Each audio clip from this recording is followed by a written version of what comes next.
প্রায় 3 মাস ধরে চাকরির পেছনে ঘুরছি, কিন্তু কোথাও চাকরি পেলাম না। আর পাবোই বা কী করে? আর আমার তো কোনো মামা খালু নেই। আর এত টাকা ঘুষ দিয়ে তো আমি আর চাকরিতে দিতে পারবো না। আমার বাবা মার এত সামর্থ্য নেই। মন খারাপ করে বসেছিলাম নদীর তীরে। সেই সময় দেখি আয়েশা আমার দিকে ছুটে আসছে। অভি, এই অভি, তোকে কত জায়গায় খুঁজে বেরিয়েছি, তুই কি জানিস কোথায় থাকিস? তুই বলতো, তাড়াতাড়ি বাড়ি চল, বড় আব্বুর শরীর ভীষণ খারাপ। কি বলছিস এসব? তাড়াতাড়ি চল। তারপর আমি আর আয়েশা বাড়ির দিকে রওনা দিলাম। বাড়ি গিয়ে দেখি আব্বু বিছানায় শুয়ে আছে। কি হয়েছে আব্বু তোমার? বাবা, আমার শরীরটা তো খুব খারাপ। ঘরে চাল ডাল কিছু নেই। কি রান্না করবে তোর মা? তুই প্লিজ বাবা একটু মনে না করলে রিক্সা নিয়ে একটু বের হবি। ঠিক আছে বাবা, তুমি চিন্তা করো না, আমি যাচ্ছি। আর আসার সময় দেখি তোমার জন্য ওষুধ নিয়ে আসবো। বাবা মাকে আসছি বলে আব্বু রিক্সাটা নিয়ে বের হলাম। আপনাদের পরিচয়টা দিয়ে দিই, আমি অভি ইসলাম আশিক, নিম্নবিত্ত পরিবারের ছেলে। অনার্স কমপ্লিট করেও চাকরি না পাওয়া একজন বেকার ছেলে। বাবা রিক্সাটা নিয়ে মোড়ে দাঁড়িয়ে আছে। এমন সময় 2টা ছেলে আমার দিকে এগিয়ে এলো। তাদের আমি ঠিকই চিনতে পেরেছি, তারা আমাদের ক্লাসের সহপাঠী ছিল। এই যে মামা, চৌরাহাস যাবা? দোস্ত দেখ, এই ছোট লোক ছেলেটা না যে আমাদের সাথে পড়তো? এবার সাকিব আমার দিকে একটু ভালো করে লক্ষ্য করলো। এবার হয়তো চিনতে পেরেছে। হ্যাঁ, এই তো সেই ছোট লোক। কিরে, এত দূর পর্যন্ত পড়াশোনা করে শেষ অব্দি রিক্সা চালানো শুরু করলি? এই জন্যই বলি গরিবদের বেশি দূর পর্যন্ত পড়াশোনা করতে নেই। এতদিন তোর বাবা তোর উপরে যতগুলো টাকা খরচ করেছে সবগুলোই বৃথা গেল। আমি মুচকি হাসি দিয়ে তাদের প্রশ্নের জবাবে বললাম, ভাইয়া, বর্তমান যুগের অবস্থা কি জানেন? জানেন না, আর জানবেই বা কি করে? আমাদের মতো তো আর রোদে পুড়ে মাসের পর মাস ধৈর্য ধরে চাকরি খুঁজতে হয় না। আপনাদের টাকা আছে, আপনাদের লোক আছে। এখন যদি বলেন তো এক্ষুনি আপনার চাকরি কনফার্ম কেন জানেন? বর্তমান সময় মানুষ যোগ্যতা খুব কমই দেখে, এখন শুধু দেখে টাকা। যার কারণে আমি হয়তো হেরে গেছি। তা ভালোই বলতে শিখেছিস দেখছি। দেখেছিস আমাদের টাকার পাওয়ার, যখন খুশি যা খুশি তাই করতে পারে, কিন্তু তোরা পারিস না, কারণ তোদের কাছে টাকা পয়সা নাই। এই কথাটি বলেই সাকিব আর ইমন অট্টহাসিতে মেতে উঠল। আমি শুধু তাদের এই কথাটাই মনে মনে বললাম, এত অহংকার করে লাভ নেই, নিশ্চয়ই অহংকারের পতনের মূল। তারপর সাকিব আর ইমনকে চৌরাহাস নামিয়ে দিয়ে আবার আরেকটি ভাড়া নিয়ে আরেকটি গন্তব্যস্থলে গেলাম। এভাবে দিনটা চলে গেল। প্রায় 500 টাকার মতো হয়েছে। তার বেশি আর পারলাম না। যাই হোক, সেই টাকাগুলো দিয়ে বাবার জন্য কিছু ঔষধ এবং কিছু মোটা চাল ডাল নিয়ে গেলাম। আমাদের মতো নিম্নবিত্ত মানুষদের জন্য মোটা চালই অনেক। আমাদের তো চিকন চাল কেনার সাধ্য নেই। বাবা, তোর কষ্ট হচ্ছে অনেক। কি বলছো বাবা? আমার কোনো সমস্যা হয়নি, বিশ্বাস করো। রিক্সা চালিয়ে যে তোমাদের মুখের হাসিটা দেখতে পারছি, এটাই বা কম কিসের বলো? তারপর চাল ডালগুলো মাকে দিলে মা রান্না বসায়। আমি একটু বিশ্রাম নিতেছিলাম, সে সময় আবার আয়েশা এলো আমার কাছে। তোকে কখন থেকে দেখছি, তুই তোর হাতটা কেমন জানি লুকোচ্ছিস। তোর হাতটা আমাকে দেখা। কেন?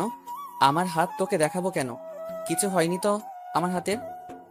না, আমাকে মিথ্যে বলবি না, তোর হাতে তো কিছু একটা হয়েছে, আমাকে দেখা। তারপর আয়েশা জোর করে আমার হাতটার দিকে তাকিয়ে চোখের পানি ছেড়ে দেয়। আমার হাতের তালুতে ফোসকা পড়ে গেছে। আর পড়বি বা না কেন, আমার তো রিক্সা চালানোর অভ্যাস নেই। তোর হাতের এই অবস্থা আর তুই আমাকে কিছু বলিসনি? আমাকে কষ্ট দিতে তোর খুব ভালো লাগে, তাই না? কি বলছিস এসব? তোকে কষ্ট দিতে আমার আবার ভালো লাগবে কেন? আমার এমনি ইচ্ছে হয়নি, তাই হাতটা তোকে দেখাইনি। আচ্ছা হয়েছে, বস, আমি দেখি কোনো জায়গায় মলম পাই নাকি, তাহলে হাতে লাগিয়ে দিচ্ছি, ব্যথাটা কিছুটা কমবে। আমি আয়েশাকে যতই দেখি তত অবাক হয়ে যাই। সে আমাকে এতটা পরিমাণ ভালোবাসে যা তা বলে বোঝাতে পারবো না। খুব যত্ন নেয় আমার। আয়েশা পরিচয় তো আপনাকে দেওয়া হলো না। আয়েশা হলো আমার ছোট চাচার মেয়ে। ও যখন খুব ছোট, সে সময় তার বাবা মা একটি ট্রাক চাপায় মারা যায়। তারপর থেকেই সে আমাদের কাছে বড় হতে থাকে। কিছুক্ষণ পরে কোথা থেকে আয়েশা যেন মলম জোগাড় করে এনে আমার হাতে লাগিয়ে দেয়। আমার ব্যথাটা তারপর আস্তে আস্তে কিছুটা কমে যায়। আস্তে আস্তে দিন যেতে লাগে, কিন্তু কোথাও চাকরি পেলাম না। আর চাকরি পাওয়ার আশাও ছেড়ে দিয়েছি, কেননা এখন টাকা ও মামা খালু না থাকলে চাকরি পাওয়া যায় না। বাবার সাথে আমিও রিক্সা নিয়ে পরিবারের হাল ধরা শুরু করেছি। কিছু তো একটা করতে হবে, নইলে তো আমরা কিছুতেই চলতে পারবো না। কলেজে আমার একটা বন্ধু বান্ধবী ছিল না, কিন্তু কেন ছিল না তা জানবেন? তার কারণ হলো আমি গরিব বলে। আমি তো সবার মতো নতুন পোশাক আশাক পরে পরিপাটি হয়ে কলেজে যেতে পারতাম না। আমার যা জুটতো তাই পরে কলেজে আসতাম। তার জন্য সবাই আমার থেকে দূরে থাকতো। সবাই আমাকে ছোট লোক, খ্যাত বলে অপমান করত। কিন্তু এসব আমি কখনোই মাথায় নিইনি, কারণ আমি করি। আমাকে সব কথা শুনতে হবে তাদের কাছ থেকে। তাই বলে কি আমি মন খারাপ করে বসে থাকবো? যে করে হোক আমার স্বপ্নটা পূরণ করতেই হবে। আমার স্বপ্ন ছিল আমি অনেক বড় কিছু হব, কিন্তু বর্তমান দেশে যা অবস্থা, কোনো জায়গায় টিকতে পারিনি। সব কিছু ঠিক থাকলেও শুধু একটা জায়গায় এসে থেমে গেছে, সেটা হলো টাকা। নিজের স্বপ্নকে বিসর্জন দিয়ে চেয়েছিলাম শিল্প কারখানায় যোগ দেব, কিন্তু সেখানেও একই নিয়ম, সেটা হলো টাকা। তাই আর চাকরি হলো না। যখন আমার সাথে আমার ক্লাসের সহপাঠীতে দেখা হয় তখনই আমাকে অপমান করে। আমাকে সবসময় বলে রিক্সা চালক, ছোট লোক। এত পড়াশোনা করে শেষমেশ রিক্সা চালকই হলি, আরও নানা কিছু। তবে সেই সব কিছু আমলে নিয়ে আমার আর তো বসে থাকা চলবে না, আমাকে তো চলতে হবে। তাদের কথা সবসময় এক টুকরো মুচকি হাসির মাধ্যমে উড়িয়ে দিয়েছি। একদিন রিক্সা নিয়ে বাড়ি ফিরছিলাম, অনেক রাত হয়ে গেছে। আজকে হয়তো বাবা মা আর আয়েশা অনেক চিন্তা করছে আমি কেন এখনো বাড়িতে পৌঁছালাম না। আসলে একজনকে নিয়ে গেছিলাম অনেক দূর, তাই সেখান থেকে ফিরে আসতে রাত হয়ে গেল। বাড়ি ফেরার সময় আমার চোখের সামনে যা ঘটলো তা দেখার জন্য আমি মোটেই প্রস্তুত ছিলাম না। আমি মোটেও প্রস্তুত ছিলাম না। সামনে একটি প্রাইভেট কারের একটি গাছের সাথে নিয়ন্ত্রণ হারিয়ে ধাক্কা খায়। তারপর আমি দৌড়ে গিয়ে দেখি শুধু গাড়িতে একটি লোক ছাড়া আর কেউ নেই। তিনি গাড়িটা চালাচ্ছিলেন। তার মাথায় মনে হয় অনেকটাই আঘাত লেগেছে, অনেক রক্ত পড়ছিল। আমি আমার গামছাটা দিয়ে কোনো রকম মাথাটা পিছিয়ে আমার রিক্সায় করে হাসপাতালে নিয়ে গেলাম। লোকটাকে আমি এর আগে কোনোদিন দেখিনি। বাবা বারবার ফোন দিচ্ছে, এত রাত হয়ে গেছে, কেন ছেলেটা এখনো আসছে না। আমি ফোনটা তুলে দেখি প্রায় 30টার মতো মিস কল, সব বাবাই করেছে। তারপর আমি ফোন দিয়ে জানালাম যে হয়তো আমি আজকে বাড়ি নাও ফিরতে পারি। তিনি জানতে চাইলে আমি তাকে ঘটে যাওয়া ঘটনাগুলো সব কিছু বলি। তারপর সেই সময় একটি ডক্টর এলো আমার কাছে। আপনি যাকে হসপিটালে নিয়ে এসেছেন তিনি আপনার কে হন? উনি আমার কেউ হন না। তাহলে আপনি ওনাকে কোথায় পেলেন? আমি আমার রিক্সা নিয়ে বাড়ি ফিরছিলাম, সেই সময় দেখি তিনি গাছের সাথে অ্যাক্সিডেন্ট করেন। তারপর ঘটনাস্থল থেকে ওনাকে বের করে এনে এখানে ভর্তি করাই। তা ওনার পরিবারকে তো জানাতে হবে, প্লিজ তাড়াতাড়ি জানান। জি দেখছি। তারপর ডাক্তারটি চলে গেল। তারপর আমি ভাবতে লাগলাম ওনার কাছে তো ফোন ছিল, তাহলে সেই ফোনটা নিশ্চয়ই গাড়িতে পড়ে আছে। তাই আমি আবার রিক্সা নিয়ে সেই স্থানে গেলাম। গিয়ে দেখি তার ফোনটা ভেঙে গুঁড়ো গুঁড়ো হয়ে গেছে। তারপর ওনার ফোনের সিমটা আমার ফোনে লাগিয়ে নিলাম। পরিবারের সবার নাম্বার সেভ করা ছিল, তাই আমার বেশি কষ্ট করতে হলো না। সেখানে ওয়াইফ নামে একটি নাম্বার সেভ করা ছিল, হয়তো ওনার স্ত্রী হবে, তাই ফোনটাই দিলাম। আসসালামু আলাইকুম। ওয়ালাইকুম আসসালাম। আপনি কে? এটা তো আমার স্বামীর নাম। আপনি কোথায় পেলেন এই নাম্বার? জি আমি আপনার কাছে যে জন্য ফোন দিয়েছি, আপনি তাড়াতাড়ি এই হসপিটালে চলে আসুন। আপনার হাজবেন্ড অ্যাক্সিডেন্ট করেছে। তারপর ভদ্রমহিলাটি হাউমা করে কাঁদতে লাগলেন। দেখুন চিন্তা করবেন না, তেমন কিছু একটা হয়নি, আপনি তাড়াতাড়ি চলে আসুন।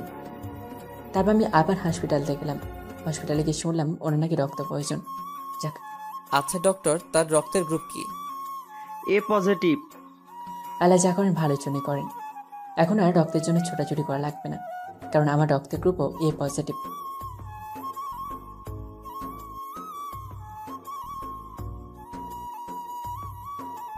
তাহলে তো খুব ভালো হয়, চলুন আমার সাথে।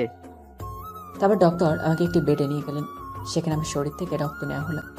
অনেকক্ষণ ধরে রক্ত নেওয়ায় আমার শরীরটা কিছুটা দুর্বল হয়ে যায়, যার জন্য ডক্টর আমাকে রেস্ট নিতে বলেন। তারপর আমি ঘুমিয়ে পড়লাম। ঘুম থেকে উঠে দেখি সকাল হয়ে গেছে। এখনই চলে যাব। ঠিক সেই সময় মনে পড়লো ওই ভদ্রলোকটির কী অবস্থা, তা দেখে আসা উচিত। তারপর ওনার বেডে গিয়ে দেখি ওনার স্ত্রী ও সন্তান তার পাশে বসে আছে। তো এখন কেমন লাগছে তোমার? জি ম্যাম, আমার এখন একটু ভালো লাগছে। স্যারের জ্ঞান ফিরেছে কখন? এই তো ভোরবেলাতেই ওনার জ্ঞান ফিরেছে। তোমাকে কি বলে যে ধন্যবাদ দিব তা আমার জানা নেই। আল্লাহর কাছে লাখ লাখ শুক্রিয়া যে তোমার মতো ছেলে সেই সময় ওইখানে ছিল বলে আজ আমার স্বামীকে আমি জীবিত অবস্থায় দেখতে পাচ্ছি। এইসব বলে আমাকে ছোট করবেন না ম্যাম, মানুষ তো অবশ্যই মানুষের জন্যই, তাই না? তুমি একদম আমাদেরকে স্যার ম্যাডাম এসব বলে ডাকবে না। তুমি আমাদের আঙ্কেল আন্টি বলে ডাকতে পারো। না, কি যে বলেন আপনি, আমার এখনো এতটা যোগ্যতা হয়নি।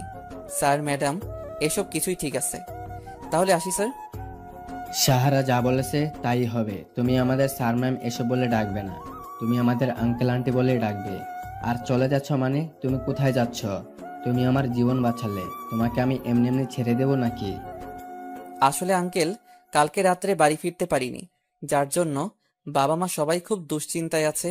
তাই আমাকে তাড়াতাড়ি বাড়ি ফিরতে হবে। তা কোথায় থাকো তুমি? সামান্য কিছু দূরেই একটা বস্তি আছে, সেখানেই আমরা থাকি। বস্তিতে থাকো মানে?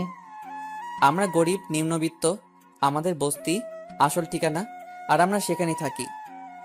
তোমার কথাবার্তা তো তোমাকে দেখে মনে হয় না তুমি বস্তির ছেলে। তারপর আমি মুচকে এসে আঙ্কেলের কথায় জবাব দিলাম। আমি গরিব ঘরের ছেলে হলেও অনেক কষ্ট করে অনার্স কমপ্লিট করেছি। পড়ালেখার দরুনে সবার সাথে শুদ্ধ ভাষায় কথা বলতে বলতে অভ্যাস হয়ে গেছে। তারপর আঙ্কেল আমার কথা শুনে অবাক হয়ে গেলেন। কি বললে তুমি? তুমি অনার্স কমপ্লিট করেছো, তাহলে তুমি রিক্সা চালাও কেন?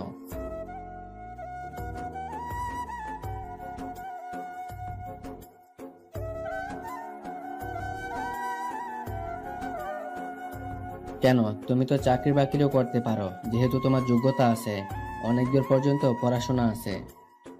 হাসালেন। আর চাকরি? আমি যে চাকরির চেষ্টা করিনি তা ভাবলে আপনি ভুল করবেন। আসলে বর্তমান দেশে চাকরি মেধা দিয়ে হয় না, চাকরি হয় টাকা দিয়ে। আর আমাদের তো আর সে সামর্থ্য নেই যে টাকা দিয়ে চাকরি নেব। কিছু উপায় না পেয়ে অবশেষে এই পথটাই ধরতে হয়েছে। তোমার কথা শুনে আমার খুব খারাপ লাগলো। তোমার কথাটা সত্যি, বর্তমান যুগে যোগ্যতা দিয়ে কোনো কিছু হয় না, যা হয় সবকিছু টাকা দিয়ে। আচ্ছা, আমি তোমাকে চাকরি দেব। আঙ্কেলের কথা শুনে আমার যেন হাতে চাঁদ পাওয়ার মতো অবস্থা। সত্যি বলছেন আপনি? আমাকে আপনি চাকরি দিবেন? বলুন, আপনার কি কাজ করতে হবে? তেমন কিছু না, আগে বলো তুমি কি আমাকে চেনো? এবার ওনার কথায় কিছুটা অবাক হলাম। কি করতে চাইছেন তিনি? না, এর আগে তো আপনাকে কোনোদিন দেখিনি। আচ্ছা, তাহলে আমার পরিচয়টা আজকে জেনে নাও। আমি এই আসনের এমপি। তোমার কাজ হলো তুমি সবসময় আমার সাথে থাকবে আর আমার সাথে কাজ করবে। বিশ্বাস করো, তুমি কোনোদিন ঠকবে না। তাহলে আপনি আমাকে রাজনীতি করতে বলছেন, তাই তো? আসলে আমি রাজনীতি সম্পর্কে কিছুই জানি না, আর আমি রাজনীতিতে যুক্ত হতে চাই না। ধন্যবাদ আপনাকে। একবার ভালোভাবে ভেবে দেখো, তুমি তুমি কি চাও না এই দেশ থেকে দরিদ্রতা দূর করতে? তুমি তো দেখো তোমার আশেপাশের কত মানুষ গরিব, তারা না খেয়ে মারা যায়, তারা এক টুকরো রুটির আশায় পথ চেয়ে থাকে। তুমি কি চাও না তাদের মুখে অন্ন তুলে দিতে? তুমি কি চাও না আমাদের এদেশ থেকে ঘুষ, প্রতারণা, অর্থনৈতিক কাজ তুলে দিতে? তুমি কি চাও না যে তোমার মতো আরো অনেক গরিব ছেলে চাকরি না পেয়ে পথে ঘুরুক? না, আমি এসব কিছু চাই না। আমি চাই আমাদের এই দেশটাতে শুধু শান্তি প্রতিষ্ঠিত হোক। আমি চাই না কোনো মেধা, কোনো যোগ্যতা টাকার কাছে হেরে যাক। আমি চাই না এই দেশের গরিব না খেয়ে মরুক। আর আমি চাই না এই দেশের গরিব মানুষ, বিশেষ করে বৃদ্ধরা, যারা না খেয়ে অন্যের দুয়ারে দুয়ারে ঘুরে, তাদের মুখে আমি অন্ন তুলে দিতে চাই। কিন্তু আমার কাছে এই স্বপ্নটা দেখা অনেক সহজ, কিন্তু বাস্তবতা অনেক কঠিন, আকাশ পাতাল তফাৎ। এটা আমার স্বপ্ন হলেও আমার পূরণ করার সাধ্য নেই। শোনো, আমি তোমাকে এই স্বপ্ন পূরণ করার পথ দিতে পারি, কোনো অসৎ উপায়ে নয়, অবশ্যই সৎ উপায়ে। আর তুমি নিশ্চয়ই আশা চৌধুরীর নাম শুনেছ? হ্যাঁ, আমি শুনেছিলাম কোন এলাকার নাকি এমপি। যথেষ্ট ভালো মানুষ উনি, অনেক শুনেছি ওনার ব্যাপারে। ওনার মতো সবাই হলে দেশটা আর এমন থাকতো না, কিন্তু চোখে দেখিনি কোনোদিন। যদি বলি আমি সেই ব্যক্তি, তাহলে তুমি কি বিশ্বাস করবে? এবার আমি ওনার কথায় কিছুটা অবাক হয়ে গেলাম। তাহলে কি আপনি সত্যি সেই আসাদ চৌধুরী? হ্যাঁ, তুমি ঠিকই ধরেছ, আমি সেই আশা চৌধুরী। তাহলে এবার আমার সাথে তোমার কাজ করতে কোনো আপত্তি নেই তো? তারপর কিছুক্ষণ ভাবলাম, ভাবার পরে কি মনে করে জানি তার কথায় সায় দিলাম। ঠিক আছে, আমি আপনার সাথে দেশের উন্নয়নের জন্য কাজ করতে রাজি আছি। দেশের গরিব মানুষদের জন্য, দেশের শিক্ষিত বেকার মানুষদের জন্য সুযোগ তৈরি করতে আপনার সাথে আমি রাজি আছি। তারপর আঙ্কেল আন্টিকে বিদায় জানিয়ে বাড়িতে চলে আসলাম। ঠিক আছে, আমি আপনার সাথে দেশের উন্নয়নের জন্য কাজ করতে রাজি আছি। দেশের গরিব মানুষদের জন্য, দেশের শিক্ষিত বেকার মানুষদের জন্য সুযোগ তৈরি করতে আপনার সাথে আমি রাজি আছি। তারপর আঙ্কেল আন্টিকে বিদায় জানিয়ে বাড়িতে চলে আসলাম। ওনার কথায় সায় দেবো কি দেবো না এ নিয়ে মোটা ভীষণ দ্বিধাদ্বন্দ্বে আছি। কিন্তু চাকরিটা করলে তো পরিবার মুখের হাসি ফোটাতে পারবো, এটা আবার কম কিসের। বাড়িতে গিয়ে সবাইকে জানালাম এই বিষয়টা নিয়ে। বাবা অনেক খুশি, কেননা বাবা আশাদ চৌধুরী সম্পর্কে ভালোভাবে জানেন। তিনিও জানেন যে আশিক চৌধুরী যথেষ্ট ভালো মানুষ। তার সাথে কাজ করা নিয়ে বাবার কোনো দ্বিধা নেই, কিন্তু মা কিছুতেই আমাকে ওনার সাথে কাজ করতেই দিতে চায় না। রাজনীতি বলে কথা, নানা সংশয় সৃষ্টি হয়েছে তার মনে। তবে পরিবারের কথা চিন্তা করে তিনিও রাজি হয়ে গেলেন। পরদিন পরিষ্কার পরিবারী হয়ে আশা চৌধুরীর দেওয়ার ঠিকানায় কি বিশাল বাড়ি। ওনার এই বাড়িতে কি তারাই থাকেন? সত্যি ভাবা যায়। কি চাই এখানে? আসাদ চৌধুরীর সাথে দেখা করতে এসেছে, তিনি আমাকে আসতে বলেছিলেন। অনুমতিপত্র আছে আপনার কাছে? না, সেটা তো। তাহলে তো আমি আপনাকে স্যারের সাথে দেখা করতে দিতে পারি না। আসাদ চৌধুরীর সাথে দেখা করতে এসেছি, তিনি আমাকে আসতে বলেছিলেন। ওকে, তাহলে 1 মিনিট দাঁড়ান, আমি স্যারের সাথে কথা বলে নিই। এরপর দারোয়ানটি আসাদ সাহেবের কাছে ফোন দিলেন। আসসালামু আলাইকুম স্যার। ওয়ালাইকুম সালাম। কি ব্যাপার, কি হয়েছে? স্যার, গেটে একটি ছেলে এসেছে আর বলছে সে নাকি আপনার সাথে দেখা করতে চায়। আপনি তাকে নাকি আজকে আসতে বলেছিলেন। ছেলেটার নাম কি? এই যে আপনার নামটা জানি কি জানাবেন স্যার, জানতে যাচ্ছে। তারপর আমি তাকে বললাম, আমার নাম অভি ইসলাম আসিফ। স্যার, ওনার নাম অভি ইসলাম আসিফ। ওকে, ঠিক আছে, তাহলে ওকে ভিতরে আসতে দাও। জি স্যার। তারপর দারোয়ান আমাকে ভেতরে ঢুকতে দিল। ভিতরে ঢুকে আরো বেশি অবাক হয়ে গেলাম। কত দামি দামি জিনিস, সাজানো পুরো বাড়িটা। আমাকে দেখে আসাদ সাহেব বললেন, আরে তুমি চলে এসেছো, তোমার কথা ভেবেছিলাম। তা কি সিদ্ধান্ত নিলে? জি, আমি আপনার সাথে কাজ করতে রাজি আছি। যাক, আলহামদুলিল্লাহ। আমি জানতাম তুমি সহজে আমার প্রস্তাবটি ফেলতে পারবে না। আমি খুব খুশি হলাম তোমার উত্তরটা শুনে। তাহলে এখন আমরা একসাথে কাজ করতে পারবো। তোমার মতোই একটা ছেলে আমাদের প্রয়োজন ছিল। আমি আর আঙ্কেলের কথা বলতেছিলাম, সে সময় আন্টি আমাকে দেখে পড়লেন। আরে তুমি কখন এসেছো? জি, কিছুক্ষণ আগে আসলাম। তা এসে বেশ ভালো করেছো বাবা। আসো, মুখে কিছু দাও। না আন্টি, সেসবের কোনো প্রয়োজন নেই, আমি বাড়ি থেকে খেয়ে এসেছি। সেসব বললে কি করে হয়? প্রথম আমার বাড়িতে এসেছো, আমি কিভাবে তোমাকে খালি মুখে বেরাই বলো তো? তোমাকে কিছু একটা মুখে দিতেই হবে, তোমাকে তো আর খালি মুখে ফেরাতে পারি না। তারপর ওনাদের জোড়াজুড়িতে সামান্য কিছু মিষ্টি খেয়ে চলে আসলাম। আজ মনটা ভীষণ খুশি। তাই দীর্ঘ প্রচেষ্টা পর একটা চাকরি মিলল। জানি না কেমন, কিন্তু আশা করছি ভালোই হবে। রাস্তা দিয়ে হেঁটে বাড়ি ফিরেছিলাম, সে সময় দেখি একটা মেয়ে ফোনে কথা বলতে বলতে হেঁটে যাচ্ছিল। ঠিক সেই সময় তার পেছন দিয়ে একটা ট্রাক আসছিল। কোনো মতে তার হাত টান দিয়ে বাঁচিয়ে নিই, যার কারণে সে পড়ে যায়। তার সাথে আমিও পড়ে যাই। তোর সাহস কি করে হয় আমাকে স্পর্শ করার? দেখুন, আমি আপনাকে ইচ্ছে করে স্পর্শ করিনি। আপনি ফোনে কথা বলতে বলতে মাঝ রাস্তায় চলে যাচ্ছিলেন, ঠিক সেই সময় ট্রাক পেছন থেকে আসছিল। আমি যদি আপনাকে ধরে টান না দিতাম তাহলে নিশ্চয়ই এতক্ষণ একটা অঘটন ঘটে যেত। দেখে তো মনে হচ্ছে কোনো এক ছোট লোকের বাচ্চা, তা তোর পোশাক আশাকেই বলে দিচ্ছে। তোদের মতো ছোট লোকদের ভালো করে চেনা আছে আমার, যত সব। এসব কথাগুলো বলেই মেয়েটি চলে গেল। এই যে এখনকার উপকারিতার ফল। যাই হোক, বাসে পৌঁছলাম। বাসে পৌঁছানোর পর বাবা মাকে জানালাম যে কালকে থেকেই ওনার সাথে কাজে জয়েন করতে হবে। আমি ঘরে বসে মেয়েটির কথা ভাবছিলাম, কি করে পারে একজনকে এভাবে রাস্তার মাঝে অপমান করতে, তাও আবার যে তার জীবন বাঁচায়। বসে বসে ভাবতেছিলাম, ঠিক সেই সময় আয়েশা আমার কাছে এসে বলল, কি হয়েছে? কই কিছু হয়নি তো। আমাকে মিথ্যে বলে লাভ নেই, তোর মুখ দেখে আমি বলে দিতে পারি তোর একটা কিছু হয়েছে। আর ভালোবাসার মানুষের মনের কথাটা বুঝতে কোনো সমস্যা হয় না। বল কি হয়েছে? তবে আয়েশাকে মেয়েটির সাথে ঘটে যাওয়া ঘটনাগুলো বললাম। আসলে বড় লোকের মেয়েরা এমনই, তুই সবসময় এসব মেয়েদের থেকে দূরে দূরে থাকবি, তাদের কখনো উপকার করতে যাবি না। পরদিন আসাদ চৌধুরীর কাছে গেলাম। তিনি আমাকে সবকিছু বুঝিয়ে দিলেন। আল্লাহর রহমতে সবকিছু ভালোই বুঝে গেলাম। এখন শুধু কাজ করার পালা। তিনি যেখানেই যান আমি তার সাথে যাই। আস্তে আস্তে একসময় আমি তার বিশ্বস্ত সহযোগী হয়ে উঠি। আমি যেখানেই যাই সেখানকার মানসিককে দেখি আসাদ চৌধুরীর গুণগান গাইতে। আর গাইবে বা না কেন, ভালো মানুষকে সবাই মনে রাখে। তিনি সবসময় গরিব মানুষদের সাহায্য করেছেন এবং আঙ্কেল চাই আমিও সেটাই করি। আমি অবশ্য এটাই চাই যে গরিব মানুষদের উপকার করতে। একদিন আমি এবং আমাদের কিছু সহকর্মী মিলে একটি কাজ করে পেয়েছিলাম। সেই সময় দেখি সামনে অনেকগুলো মানুষ জড়ো হয়ে আছে। সাফি, তোমরা গাড়ি নিয়ে চলে যাও, আমি একটু পরে আসছি।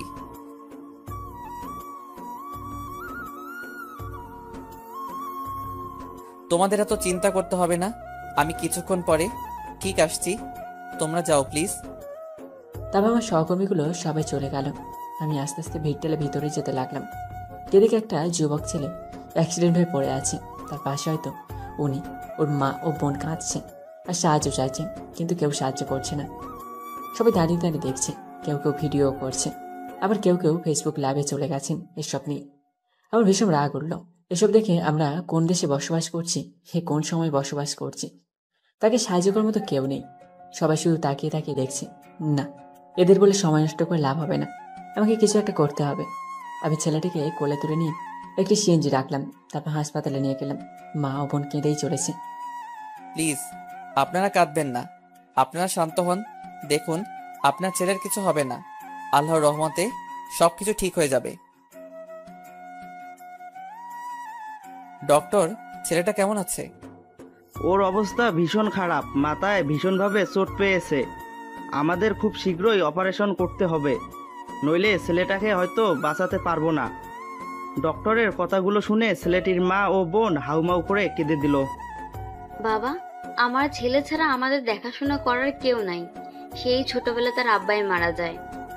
আমার ছেলেরা ছাড়া আমাদের পৃথিবী অচল। দয়া করে আমার ছেলেটারে ভালো কইরা দেন। তা তো বুঝলাম, কিন্তু অপারেশন করাটা তো অনেক টাকার ব্যাপার। বাবা, আমি আপনার পা ধরতাছি, আপনি যে কইরেই হোক আমার ছেলেটারে ভালো করে দেন। দরকার হইলে সারা জীবন আমি আপনার বাড়িতে কাজের লোক হয়ে থাকবো। দেখুন আন্টি, হসপিটালটা তো আমার না যে সব কিছু আমার কথায় চলবে। তাদেরও তো একটা নিয়ম আছে। যদি আমার কিছু করার থাকতো তাহলে অবশ্যই করতাম। ডক্টর সাহেব, আপনি কোনো চিন্তা করবেন না, টাকার ব্যবস্থা আমি করব। আপনি যত তাড়াতাড়ি সম্ভব ওনার ছেলেটার অপারেশনের ব্যবস্থা করেন। ঠিক আছে, আপনি যখন বলেছেন তাই হবে। আমি তাহলে অপারেশনের জন্য সবকিছু রেডি করছি। তারপর ডক্টর চলে গেলেন। বাবা, তোমার আমি কি বলে যে ধন্যবাদ দিমু তা আমার জানা নাই। তবে দোয়া করি আল্লাহ যেন সবসময় তোমারে, তোমার পরিবারের সবাইরে সব বিপদ আপদ থাইকা রক্ষা করেন। তোমরা সারা জীবন সুখী হও।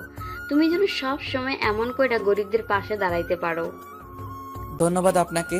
আশা করি আল্লাহ আপনার কথাগুলো যেন রাখে। তারপর তাদেরকে আমি সেখানে রেখে চলে আসলাম আঙ্কেলের কাছে। আঙ্কেল, আপনার সাথে কিছু কথা ছিল। হ্যাঁ বলো, কি বলবে? আঙ্কেল, আমার এই মুহূর্তে কিছু টাকা খুবই প্রয়োজন, যদি দিতেন তো খুব খুশি হতাম। হ্যাঁ, তা নিতেই পারো, কিন্তু কি করবে সেটা কি জানতে পারি? আসলে আঙ্কেল, আসার সময় দেখলাম একটা গরিব ছেলে অ্যাক্সিডেন্ট করেছে। তাকে হসপিটালে নিয়ে গিয়েছিলাম, কিন্তু সেখানে ডক্টর বলল তারা নাকি মাথায় ভীষণভাবে আঘাত পেয়েছে, যার জন্য অপারেশন করা প্রয়োজন। কিন্তু তার পরিবার অনেক গরিব, তারা কিছুতেই অপারেশনের টাকা জোগাড় করতে পারবে না। তাই আমি ডক্টরকে বলে এসেছি আপনি অপারেশন করুন, আমি টাকার ব্যবস্থা করছি। কিন্তু আমার কাছে তো বর্তমানে টাকা নেই। আপনি যদি কিছু দিতেন, আস্তে আস্তে না হয় পরে বেতন থেকে কেটে নিতেন। আরে পাগল ছেলের কথা শোনো, তোমাকে আমি টাকা দেব, সেটা আবার বেতন থেকে কাটার কি আছে? কত টাকা লাগবে বলো, আমি ম্যানেজারকে বলছি দিয়ে দিতে। এই লোকটিকে যতই দেখছি ততই অবাক হচ্ছি। আল্লাহকে এনাকে কি দিয়ে করেছেন একমাত্র আল্লাহ জানে। সত্যি বর্তমান যুগে এমন মানুষ পাওয়া সত্যি বিরল। আঙ্কেল, প্রায় 50,000 টাকার মতো লাগবে। তারপর আঙ্কেল সবকিছু ম্যানেজারকে বলে দিলেন। ম্যানেজার আমার হাতে 50,000 টাকা তুলে দিল। আমি সময় নষ্ট না করে তাতেই চলে গেলাম হাসপাতালে। খালাম্মা, আপনি চিন্তা করবেন না, আমি টাকার ব্যবস্থা করে ফেলেছি। ডক্টর কি কিছু বলেছে? না বাবা, ডাক্তার বাবুরা অপারেশন করতেছে, এখনো বাহির হয় নাই। ঠিক আছে, আপনারা এখানে থাকুন, আমি টাকাগুলো চেম্বারে দিয়ে আসি। তারপর সবকিছু হিসাব নিকাশ করে সব ধরনের নিয়মকানুন মেনে চলে আসলাম। কিছুক্ষণ পরে অপারেশন থিয়েটার থেকে ডক্টর বের হলেন। ওনার অপারেশন হয়ে গেছে, এখন শুধু জ্ঞান ফেরার অপেক্ষায়, তারপর সবকিছু জানা যাবে। বাবা, আমরা কি আমার ছেলের কাছে যাইতে পারি? জি যেতে পারেন, তবে কোনো কথা বলা চলবে না, তার সামনে চুপচাপ থাকতে হবে। তারপর ছেলেটিকে অপারেশন থিয়েটারে থেকে বেডে নিয়ে যাওয়া হয়। সেখান থেকে রেস্ট নিতে দেওয়া হয়। অনেক রাত হয়ে গেছে, বাড়ি যেতে হবে, নইলে আবারও বাবা মা দুশ্চিন্তা করবে। কিন্তু এদের তো এভাবে রেখে চলে যেতে পারি না। সকাল থেকে তো মনে হয় কিছুই খাইনি। ইস, কতটা বোকা আমি, ওনারা না খেয়ে আছেন সেই বিষয়ে আমি কিছুই ভাবিনি। আর দেরি না করে বাইরে থেকে কিছু ফলমূল আর খাবার নিয়ে এলাম। খালাম্মা, আপনারা তো সকাল থেকে কিছু খাননি, এই নিন আপনাদের জন্য খাবার নিয়ে এসেছি, আপনারা খেয়ে নিন। বাবা, তুমি আমাদের জন্য এত কিছু করলা, তার জন্য আমি অনেক ঋণী তোমার কাছে। কিন্তু আবার এই খাবারগুলা কেন আনতে গেলা?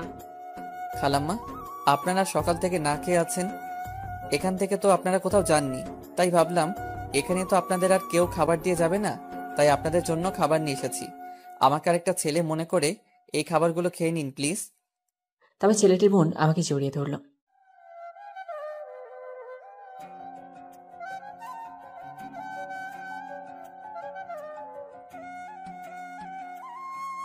সেসব কথা একদম বলবে না। মনে করো আমিও তো তোমার আরেকটা ভাই, তাই না? তাহলে বোনের জন্য একটা ভাই আরেকটা ভাইয়ের জীবন কেন বাঁচাতে পারবে না? খালাম্মা, কোনো চিন্তা করবেন না, এখন আর চিন্তা করার কোনো কারণ নেই। আস্তে আস্তে আপনার ছেলে ঠিক হয়ে যাবে। অনেক রাত হয়ে গেছে, আপনারা এখানে শুয়ে পড়ুন, আমাকে বাড়ি যেতে হবে, নইলে বাবা মা চিন্তা করবে। আচ্ছা বাবা, যাও, অনেক কষ্ট করলা আমাদের জন্য, সাবধানে যাইও। তারপর তাদের বিদায় জানিয়ে চলে গেলাম। বাড়ি গিয়ে মা খেতে দিলেন। খাওয়া দাওয়া করে কিছুক্ষণ ফেসবুকে ঢুকলাম। ফেসবুকে ঢুকে একটা ছবির দিকে নজর পড়ল। এটা তো সেই অহংকারী মেয়েটা। প্রোফাইলের নামটা কি দেওয়া আছে দেখি তো। প্রোফাইলে নাম দেওয়া আছে নাহিদা সুলতানা। নামটা বেশ ভালো, কিন্তু মনটা এমন কেন? হয়তো কোনো ধনী বাপের একমাত্র আদরের দুলালি মেয়ে, যার জন্য এমন বিগড়ে গেছে। তারপর আরও কিছুক্ষণ ফেসবুকে ঘোরাঘুরি করে একটু ঘুম দিলাম। পরের দিন সকালে ঘুম থেকে উঠে দেখি আয়েশা আমার পাশে এসে আবার মাথায় হাত বুলিয়ে দিচ্ছে। শুভ সকাল। শুভ সকাল। এত সকালে আমার ঘরে কি? বারে আসতে পারি না বুঝি? কিছুদিন পর তো এই রুমটা আমারই হবে, তাই না? বয়ে গেছে তোকে বিয়ে করতে। এখন আমি আসাদ চৌধুরীর বাম হাত, বুঝেছিস? এখন কত মেয়ে আমার পিছে ঘুরে বেড়াবে।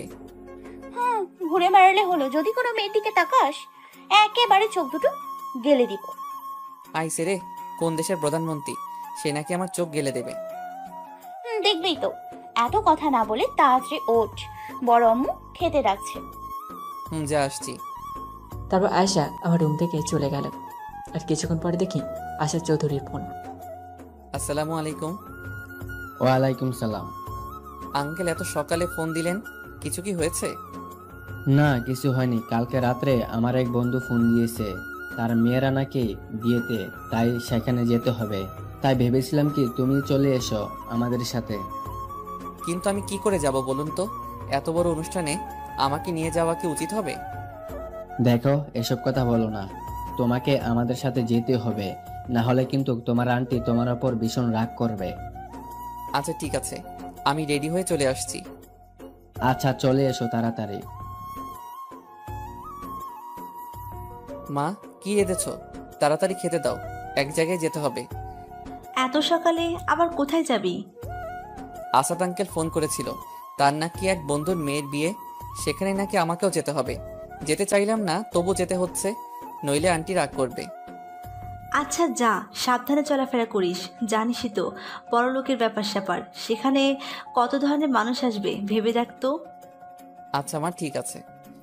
বিয়ে বাড়ি যাচ্ছিস ভালো কথা, কিন্তু একটু আগে যে কথাগুলো বললাম সেগুলো যেন মনে থাকে, নইলে কিন্তু খুব খারাপ হয়ে যাবে। বুঝতে পেরেছি, আপনার আদেশই যথাজ্ঞা। কি রে, কি কথা বলেছে আয়শা তোকে সকালে? বড় চাচি, তোমাকে সে কথাগুলো না শুনলে হবে। তারপর রেডি হয়ে চলে গেলাম। জানি না ওদিকে ছেলেটির কি খবর, জ্ঞান ফিরেছে কিনা। তাদের কাছে তো ফোনেও নেই যে ফোন দিয়ে জেনে নেব, তাদের কাছে তো ফোনও নেই যে ফোন দিয়ে জেনে নেব। আবার ডাক্তারের নাম্বার নেওয়া হয়নি। উফ, কি জ্বালা। বিয়েবাড়িতে না গেলে আবার সেখানে যেতাম, কিন্তু এটার জন্য তো সেখানে যেতে পারছি না। তারপর আঙ্কেল, আন্টি ও তার ছেলে মেয়ে সব তৈরি হয়ে গেলে তাদেরকে নিয়ে বেরিয়ে পড়লাম। তুমি তো কালকে বললে একটি ছেলেকে নাকি হসপিটালে ভর্তি করেছ, তা সেটা তো নিশ্চয়ই এই পথ দিয়ে যেতে হয়, তাই না? জি।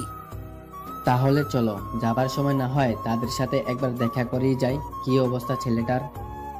সত্যি কি আপনি যাবেন? হ্যাঁ, অবশ্যই। কিন্তু এভাবে আপনার কি যাওয়া ঠিক হবে? আফটার অল আপনি এই জায়গার এমপি, কোনো সেফটি ছাড়া তো আপনাকে এভাবে নিয়ে যাওয়া ঠিক না। আমি হসপিটালে কোনো এমপির পরিচয়ে ঢুকবো না, আমি ঢুকবো একটি সাধারণ মানুষ হিসেবে। তুমি হসপিটালের সামনে নামবে? ঠিক আছে। তারপর আঙ্কেলের কথা মতো হসপিটালে নিয়ে গেলাম। আঙ্কেল গাড়ি থেকে নেমে হসপিটালে ঢুকতেই সবাই যেন তার সামনে জড়ো হয়ে গেল। কি ব্যাপার, তোমরা আমাকে দেখে দৌড়ে আসলে কেন নিজেদের কাজ ফেলে?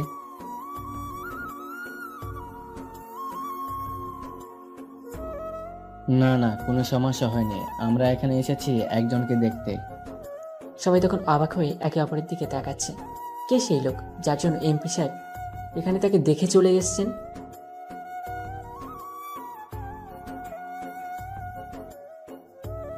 তার পরিচয় হলো একটি গরিব ছেলে, সে অ্যাক্সিডেন্ট করে হসপিটালে ভর্তি হয়েছে। এই যে একে দেখতে পাচ্ছেন, এই ছেলেটাই কালকে একটি ছেলেকে এই হসপিটালে ভর্তি করেছে এবং তাকে আমি দেখতে এসেছি। প্লিজ আপনারা এবার আপনাদের কাজে যান। তারপর আঙ্কেলের কথা মতো সবাই নিজেদের কাজে চলে গেল। আমি আঙ্কেল, আন্টি, নূপুর ও রনি, আঙ্কেলের ছেলের নাম ও মেয়ের নাম, রুমে ঢুকলাম। আমাকে দেখে খালামা কিছুটা খুশি হন। তারপর আঙ্কেলকে দেখে অবাক হয়ে যান। স্বয়ং অত্র এলাকার এমপি এখানে এসেছে তার ছেলেকে দেখতে। জি স্যার, আল্লাহর রহমতে এখন খুব ভালো আছে। আমাকে দেখে খুব অবাক হয়েছো তাই না? তা তো একটু অবাক হয়েছি, কারণ আমাদের এমপি সাহেব যে আমার ছেলেটা দেখতে আইছে। আপনার ছেলের কখন জ্ঞান ফিরেছে খালাম্মা? এই তো ভোরের দিকে জ্ঞান ফিরে আইছে। তবে আঙ্কেল ডক্টরদের সবকিছু বলে দিলেন যেন হাসপাতালে সব রোগীদের ঠিকমতো চিকিৎসা করা হয়। তারপর ছেলেটি ও তাদের পরিবারের থেকে বিদায় জানিয়ে আমরা আবার রওনা হলাম বিয়ে বাড়িতে। গাড়ি থেকে নেমেই যেন অবাক হয়ে চেয়ে রইলাম। বাড়িটা বিশাল, আবার এমনভাবে আলোকসজ্জায় সজ্জিত করা হয়েছে যে চোখ ফেরানো দেয়। তারপর আমি আঙ্কেল আন্টি সবাই মিলে বাড়িতে প্রবেশ করলাম। গেট থেকে শুরু করে বাড়ির মেন দরজা পর্যন্ত সবাই ফুল নিয়ে দাঁড়িয়ে আছে আঙ্কেলকে স্বাগত জানানোর জন্য। এখানে কত এলাকার কত নামি দামি লোকজন এসেছে কে জানে। এদের সাথে আমার স্ট্যাটাস কিছুতেই মেলে না। আরে আসাদ যে, কেমন আছিস বল? আরে ভাই, আমি খুব ভালো আছি, তুই কেমন আছিস? আমি খুব ভালো আছি, তোরা এসেছিস শুনে খুব ভালো লাগলো। বাই দ্য ওয়ে, আমি যদি কোনো ভুল না করি তাহলে এই সেই অভি। হ্যাঁ, এই ছেলেটা অভি, বড্ড ভালো একটা ছেলে। গরিব গরিব ছেলে, অনেক দূর পর্যন্ত পড়াশোনা করেছে কিন্তু চাকরি পাচ্ছিল না, তাই আমি তাকে দেখে আমার পছন্দ হয়ে যায়, তাই তাকে আমার সাথে যুক্ত করে নিলাম। ও রিয়েলি? তুমি তাহলে সেই দিন আমার বন্ধুর জীবন বাঁচিয়েছিলে। কি বলে যে তোমাকে ধন্যবাদ দেবো বুঝতে পারছি না, তোমার জন্য আজ আমার বন্ধুকে দেখতে পাচ্ছি। এসব বলে আমাকে লজ্জা দেবেন না। আর মানুষ তো মানুষের জন্যই, তাই না? যদি আমরা একে অপরের বিপদে না আসতে পারি তাহলে আমরা কিভাবে মনুষ্যত্বের মধ্যে পড়ি? বাহ, বেশ ভালো কথা বলতে পারো তো তুমি। ওই একটু একটু আর কি। অভি শোনো, আমি আর তোমার আন্টি মিলে ওই দিকটা গেলাম, তুমি এদিকে ঘোরাঘুরি করো, কেমন? জি আঙ্কেল, আপনারা নিশ্চিন্তে যান। তারপর আঙ্কেল আন্টি গল্প করতে করতে অন্যদিকে চলে গেলেন। আর নূপুর ও রনি, ওদের কথা কি বলবো, বাচ্চা ছেলে মেয়ে, তাই তারা অন্য বাচ্চাদের সাথে ছোটাছুটি করছে। বাড়ির ডান দিকে একটি খোলা আকাশের মতো কিছু দেখতে পেলাম। যাই ওদিকটাতে গিয়ে বসি। বাইরের দিকে আসতে দেখলাম আমার সমবয়সী কিছু ছেলে মেয়ে এখানে গান বাজনা করছে। আমি সেখানে দাঁড়িয়ে কিছুক্ষণ তাদের দেখতে থাকলাম। ঠিক সেই সময় কি থেকে কি হয়ে গেল বুঝতে পারলাম না। ঠাস ঠাস, চোখে দেখতে পারিস না? কানা নাকি? দিলি তো আমার জামা জুতো নষ্ট করে। তখন সেই ছেলে মেয়েগুলো গান বাজনা বন্ধ করে আমাদের দিকে অবাক দৃষ্টিতে তাকিয়ে আছে। আমি তো ইচ্ছে করে কিছু করিনি। সরি, আসলে আমি ইচ্ছে করে কিছুই করিনি। পা পিছলে তাল সামলাতে না পেরে আপনার সাথে ধাক্কা লেগে যায়, যার কারণে এমন হলো। আমি সত্যি অনেক দুঃখিত। ছোট লোকের বাচ্চা, আমার জুতোয় কাদা লাগিয়ে বড় বড় কথা বলছিস? তাছাড়া তুই কে? তোকে তো এখানে ইনভাইট করা হয়নি, তুই এখানে ঢুকলি কি করে? তখন মেয়েটির বান্ধবীরা বলল, আরে জানিস না তোর বাবা এই সময় কিছু ফকির মিসকিন গরিবদের সাহায্য করে, হয়তো তখন ঢুকে পড়েছে, বলেই সবাই হাসাহাসি করতে থাকলো। সমস্যা নেই, আপনার জুতো জোড়া আমাকে দিন, আমি এক্ষুনি পরিষ্কার করে আনছি। না, পরিষ্কার করে আনলে হবে না, তোকে এখানে পরিষ্কার করতে হবে, তাও আবার তোর শার্ট দিয়ে। আমি তোর হাঁটুর উপর পা দেব, তুই তোর শার্ট দিয়ে আমার জুতো জোড়া পরিষ্কার করে দিবি, আর এটাই হবে তোর শাস্তি। কি বলছেন কি এগুলো আপনি? হ্যাঁ, যা বলছি তাই কর। আমি একটা গরিব ছেলে, আমাকে এমন ভাবে সবসময় অপমানিত হতে হয়, এটা আমাদের মতো গরিবদের অভ্যাস হয়ে দাঁড়িয়েছে। তারপর আমি আমার শার্ট দিয়ে মেয়েটির জুতো জোড়া পরিষ্কার করে দিলাম। সবাই তাকিয়ে তাকিয়ে হাসছে আর নানাভাবে অপমান করছে। তাদের এই তাচ্ছিলের হাসিতে আমার চোখ দিয়ে পানি বের হয়ে এলো। নিজেকে সামলে নিতে না পেরে বাইরে চলে এলাম। না, থাকবো না, আমি এই বিয়ে বাড়িতে পারবো না আমি এভাবে অপমান সহ্য করতে। এদিকে আমি যে মেয়েটির জুতো জোড়া শার্ট দিয়ে মুছে দিয়েছি সেটা মেয়েটির বাবা অর্থাৎ আঙ্কেলের বন্ধু দেখে ফেলে। ঠাস ঠাস। মেয়েটির বাবা রেগে গিয়ে মেয়েটিকে দুটো চড় মারলেন। তোমাকে আমি ছোটবেলা থেকে এই শিক্ষা দিয়ে এসেছি, তোমরা যাকে গরিব ছোট লোক বলে অপমান করে তাড়িয়ে দিচ্ছ সে কে তোমরা জানো? আমার বন্ধু আসাদ চৌধুরীর পার্সোনাল অ্যাসিস্ট্যান্ট বা অর্থ এলাকার পরবর্তী এমপি হওয়ার একমাত্র যোগ্য দাবিদার। এবার সবাই অবাক হয়ে তাকিয়ে থাকি। মেয়েটি বলে, এটাই তাহলে সেই অভি ভাইয়া? হ্যাঁ হ্যাঁ, এটাই সে হবে যার জন্য তোমরা মেয়েরা কলেজে এখনো নিরাপদ ঘুরে বেড়াতে পারছো। মনে পড়ে কি কলেজের সেই দিনের ঘটনাটা, যেদিন তোমাকে ও তোমার বন্ধুদেরকে সবার সামনে কলেজের ছেলে কিভাবে ছোট করছিল? বলে গেছো কি সেই কথাটা? সেদিন তুমি আমাকে বলেছিলে যে ছাব্বির ও তার বন্ধু মিলে তোমাদের সাথে খারাপ কিছু বলতে যাচ্ছিল। তখন আমি আসাদকে জানাই। তখন আসাদের মাধ্যমেই অভি ও তার কিছু বন্ধু মিলে ওদের উচিত শিক্ষা দেয়, যার কারণে তোমরা এখনো কলেজে নিরাপদ আছো। তারপর মেয়েটি, ও আপনাদের তো মেয়েটির নামে বলাই হয়নি, মেয়েটির নাম তানিশা। তখন তানিশা কেঁদে কেঁদে তার বাবাকে বলল, বাবা, আমি বিরাট বড় ভুল করে ফেলেছি। অভি ভাইয়াকে এভাবে অপমান করে প্লিজ তুমি ক্ষমা করে দাও। আমার কাছ থেকে ক্ষমা চাই কি লাভ? যাকে অপমান করেছো তার কাছ থেকে গিয়ে ক্ষমা চাও। সে যদি ক্ষমা করে দেয় তাহলে আমার কাছ থেকেও ক্ষমা পাবে। তারপর তানিশা আমাকে খুঁজতে লাগলো। পুরো বাড়িটা ভালোভাবে খুঁজে দেখল, কিন্তু আমাকে কোথাও পেল না। বাবা বাবা, আমি তো তাকে পাচ্ছি না, প্লিজ তার কাছে আমাকে নিয়ে যাও। তাকে পাবে কি করে? সে তো চলে গেছে। তাহলে তুমি একটা কাজ করো, আসাদ আঙ্কেলের সাথে তাদের বাড়িতে চলে যাও, সেখানে হয়তো তাকে পাবে। ঠিক আছে বাবা, আমি আজই আসাদ আঙ্কেলের সাথে তার বাড়ি যাব। তবে বিয়ে বাড়ির অনুষ্ঠান শেষ করে সেদিনই তানিশা আঙ্কেল আন্টির সাথে তাদের বাড়ি চলে আসে। আঙ্কেল অবশ্যই ব্যাপারে আমাকে ফোনে সবকিছু জানিয়েছিল যে তানিশা নাকি তাদের সাথেই আসছে। তখন তেমনটা আমলে নিলাম না, সে আসলে আমার কি। কিন্তু সকালে ঘুম থেকে ওঠার পর যেন ভূত দেখার মতো চমকে গেলাম। আপনি এখানে? আপনার ঠিকানা খুঁজতে খুঁজতে এখানে চলে আসলাম। চলে আসলেন মানে? আমার কাছে কিসের জন্য এসেছেন? আবার অপমান করতে বুঝি? দেখেন ভাইয়া, আমি আপনার কাছে ক্ষমা চাইতে এসেছি। কালকে যা করেছি তার জন্য অত্যন্ত লজ্জিত, দুঃখিত। প্লিজ আমাকে ক্ষমা করে দিবেন। কেন? আপনি আমার আসল পরিচয় জানার পর আমার কাছে ক্ষমা চাইতে আসছেন? যদি আসল পরিচয় না জানতেন তাহলে কি করতেন? আপনি কি এইভাবে গরিবদের উপর অত্যাচার করেন? তানিশা আমার কথার উত্তর দিল না, মাথা নিচু করে চুপ করে বসে আছে, হয়তো কান্না করছে। দেখুন, এখানে কান্না করবেন না, এটা কোনো কান্নার জায়গা না। আপনার সাথে বাইরে কথা বলছি, চলুন। তারপর আমি রেডি হয়ে তানিশাকে নিয়ে বাইরে গেলাম। বাড়িতে এসব কথা বলা ঠিক না। এবার বলুন, এই গরিব বাড়িতে আপনাকে আসার ঠিকানাটা কে দিল? আঙ্কেলের থেকে ঠিকানা জেনে নিয়ে আপনার এখানে এসেছি। তা আমাদের মতো গরিবের ঘরে কেন আসতে গেলেন? আমাদের ঘরে তো আর এসি নেই, হয়তো আপনার ঠান্ডা লেগে যেতে পারে, না হলে কাপড়ে নোংরা লেগে যেতে পারে। প্লিজ এমন করে আর বলবেন না। আমি যা করেছি তার জন্য আপনার কাছে ক্ষমা চাইছি। আর কোনোদিনও গরিবের প্রতি অন্যায় করব না, তাদের ছোট করে দেখব না। প্লিজ আমাকে ক্ষমা করে দিবেন। সত্যি বলছেন তো? হ্যাঁ হ্যাঁ, সত্যি সত্যি সত্যি, এই 3 সত্যি, আর কখনো এমনটা হবে না। আচ্ছা ঠিক আছে, আমি আপনাকে ক্ষমা করে দিলাম। অনেক ধন্যবাদ। তারপর আমরা কেউ কারোর সাথে কথা বলছি না, চুপচাপ বসে আছি। আমাদের ভিতরে নীরবতা ছেয়ে গেছে। প্রায় কিছুক্ষণ এভাবে থাকার পর তানিশা বলল, আমরা কি একে অপরের বন্ধু হতে পারি? না মানে আপনি যদি চান তো। ওকে ঠিক আছে, কারোর বন্ধু হতে আমার কোনো আপত্তি নেই। আচ্ছা, আপনি কোন বর্ষে পড়েন জানো? যে এবার আমি অনার্স প্রথম বর্ষে উঠলাম। ও বেশ ভালো, তাহলে আমি আজকে উঠি, বাড়ি যেতে হবে। আপনিও বাড়ি যান। না, একটু থাকি না প্লিজ, খুব ভালো লাগছে। আপনিও চলুন, চলুন ওইদিকে যাই, কত সুন্দর জায়গা ওটা। ওকে ঠিক আছে, চলুন। তারপর নদীর তীরের দিকে বসলাম। বাদাম কিনে আমরা দুজনেই খাচ্ছি, কেউ কোনো কথা বলছে না। আমি বেশ বিরক্ত হয়ে গেলাম, এসবের মানে কি? অনেক তো হলো, এবার তো উঠুন। ঠিক আছে, আপনি বাড়ি যান, আমিও বাড়ি চলে যাচ্ছি। তারপর তানিশা তার বাড়ি চলে গেল, আমিও আমার বাড়ি চলে গেলাম। মেয়েটি কে? কোন মেয়েটি? নাকামো এত সকালে এখানে এসেছে? ও, তুই তানিশার কথা বলছিস?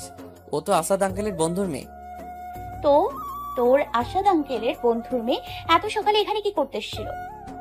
তাহলে শোন, কালকে বিয়ে বাড়ি গিয়েছিলাম না, সেখানে একটু ভুল বোঝাবুঝি হয়ে যায়, যার কারণে তানিশা আমাকে অপমান করেছিল। তাই সে তার ভুলটা বুঝতে পেরে সকালে চলে এসেছে আমার কাছে ক্ষমা চাইতে। তো সে তোকে অপমান করলো আর তুই তাকে ক্ষমা করে দিলি? দিলাম। জানিসই তো ক্ষমা করা মহৎ গুণ। বুঝলাম। আর কোনোদিন যদি ওই মেয়ের সাথে তোকে দেখেছি, তো তোর একদিন কি আমার একদিন। কেন কেন? সেটা না হয় তুই সেই সময়ে বুঝতে পারবি। তারপর আয়েশা আমাকে সাবধান করে কাজে চলে গেল। আমি সেখানে দাঁড়িয়ে গেলাম। বাবারে, রাগী জানতাম, তবে এতটা রাগী সেটা জানতাম না। যাকে খাওয়া দাওয়া করে রেডি হয়ে আঙ্কেলের কাছে গেলাম। আরে অভিজিৎ, কি খবর তোমার? এই তো আঙ্কেল, খুব ভালো।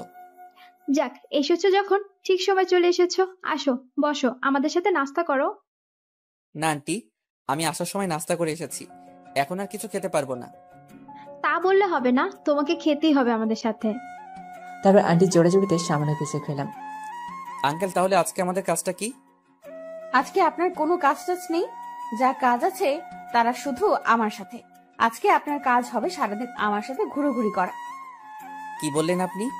আমি আমার কাজ ফেলে আপনার সাথে ঘোরাঘুরি করব? অসম্ভব। আগে কাজ, তারপরে অন্য কিছু। আঙ্কেল প্লিজ বলুন না ওকে আজকে আমার সাথে ঘুরতে যেতে। অনেকেই তো কাজ করে, আজকে না হয় আমার সাথে ঘুরোঘুরি করুক। Please uncle, please please please. আচ্ছা ঠিক আছে অভি, আজকে তিশা মামনিকে নিয়ে তুমি সারাদিন ঘুরে বেড়াবে। আজ তোমার ছুটি। কিন্তু আঙ্কেল, কাজ পেলে কিভাবে আমি ওনার সাথে ঘুরবো? যা কাজ আছে সবাই মিলে সামলে নেবে, তুমি যাও। ইয়াক করার। আঙ্কেলের কথা মতো তানিশাকে নিয়ে ঘুরতে বের হলাম। আমি আর তানিশা একটা রিক্সায় চললাম। আরে আপনিও তো চেপে বসেছেন কেন? এদিকে সরে এসে বসুন, নইলে তো পড়ে যাবেন। না ঠিক আছে। কিছু দূর যেতে রিক্সার চাকা একটি ভাঙা জায়গায় পরে তাল সামলাতে না পেরে পড়ে যায় অবস্থা। ঠিক সে সময় তানিশা আমার হাত ধরে টান মারে। কি বলেছিলাম আপনাকে? আপনি তো কোনো কথাই শোনেন না। দেখলেন তো কি হতে যাচ্ছিল, যত সব। আচ্ছা আচ্ছা ঠিক আছে, রাগ করার কিছু নেই। আমি চেপে বসেছি, এবার খুশি? খুব খুশি। তারপর রিক্সা দিয়ে আমরা গড়াই নদীর তীরের দিকে চললাম। এখানে সকাল ও বিকেল বেশ মানুষের আনাগোনা দেখা যায়। খুব ভালো লাগে সেই সময়। কি মনোরম আবহাওয়া, মনটা যেন শান্ত করে তুলেছে। আমি আর তানিশা দুজনে পাশাপাশি হাঁটছি। তানিশার চুলগুলো বাতাসে সে আমার মুখে বাড়ি দিচ্ছে। কিছুটা অস্বস্তি ফিল হচ্ছে। সেটা বুঝতে পেরে তানিশা তার চুলগুলো ঠিক করে একটু ফাঁকা হয়ে দাঁড়ালো। আচ্ছা একটা কথা বলবো? জি বলুন। আপনি কি কাউকে ভালোবাসেন? ভালোবাসি কিনা জানি না, কিন্তু একজনকে বেশ ভালো লাগে। আচ্ছা তাই নাকি? তা কে সে? একদিনে এত কিছু জেনে নিবেন? এখন আমাদের বন্ধুত্বের পথ চলা অনেকটা বাকি, আস্তে আস্তে না হয় জেনে নিন। আচ্ছা ঠিক আছে, এখন বলতে না চাইলে জোর করবো না। চলুন ওদিকটায় যাই, কেমন সুন্দর বাতাস বইছে। ঠিক আছে চলুন। আবার তানিশা দৌড়ে সেই জায়গায় চলে গেল। সে দুই হাত প্রসারিত করে যেন প্রকৃতির মনোরম আবহাওয়াটা নিজের মধ্যে ধরে নিচ্ছে। আসুন কয়েকটা ছবি তুলে ফেলি। ছবি তুলবো আমি? হ্যাঁ আপনি তুলবেন তো কি হয়েছে? না মানে আমি ভালো ছবি তুলতে পারি না, আমার ছবি তোলা দেখলে আপনার রাগ উঠে যাবে। হোক খারাপ, তবুও ছবি তুলে দেন না প্লিজ। তার মানে আপনি আমার থেকে ছবি তুলে নিবেনই? হ্যাঁ। তারপর তানিশা ইচ্ছে মতো কয়েকটা স্টাইল দিল, আমি তার ছবি তুলে নিলাম। ইউ চিটার শয়তান, মিথ্যা কথা বলা হচ্ছিল। কি বলেছিলেন আপনি ছবি তুলতে পারেন না? তাহলে এগুলো কি বদমাইশ? এগুলোকে ছবি বলে? ইয়াক থু। এই দেখুন আমার ছবিটা কিন্তু অপমান করবেন না বলে দিলাম। আর ধন্যবাদ এত সুন্দর করে ছবি তুলে দেওয়ার জন্য। আসুন আরো কয়েকটা ছবি তুলবো, এবার আমি আর আপনি একসাথে থাকবো। এই না না, এবার কিন্তু বেশি বেশি হয়ে যাচ্ছে, প্লিজ। আমি যখন আপনার সাথে এসেছি তো আপনার সাথে ছবি তুলবো তুলবো তুলবো। ভাই রে ভাই, এটা মেয়ে না অন্য কিছু বোঝা বড়। তাই জোর করে আমার সাথে ওর ছবি তুলে নিল। জানি না পরে আবার কি করে। অনেক ঘোরাঘুরি করলাম আমি আর তানিশা। দুপুর হয়ে গেল। তারপর আমি আর তানিশা একটা রেস্টুরেন্টে ঢুকে লাঞ্চ করে বাসা পেয়েছিলাম। ঠিক সেই সময় আমাদের পথ আটকায় আরভিন। কি রে তুই তুই আমাদের পথ আটকালি কেন? এমনি ইচ্ছে হলো তাই। বাবা এটা কি গার্লফ্রেন্ড নাকি? বেশ সুন্দর তো, একটু ছুঁয়ে দেখি কেমন।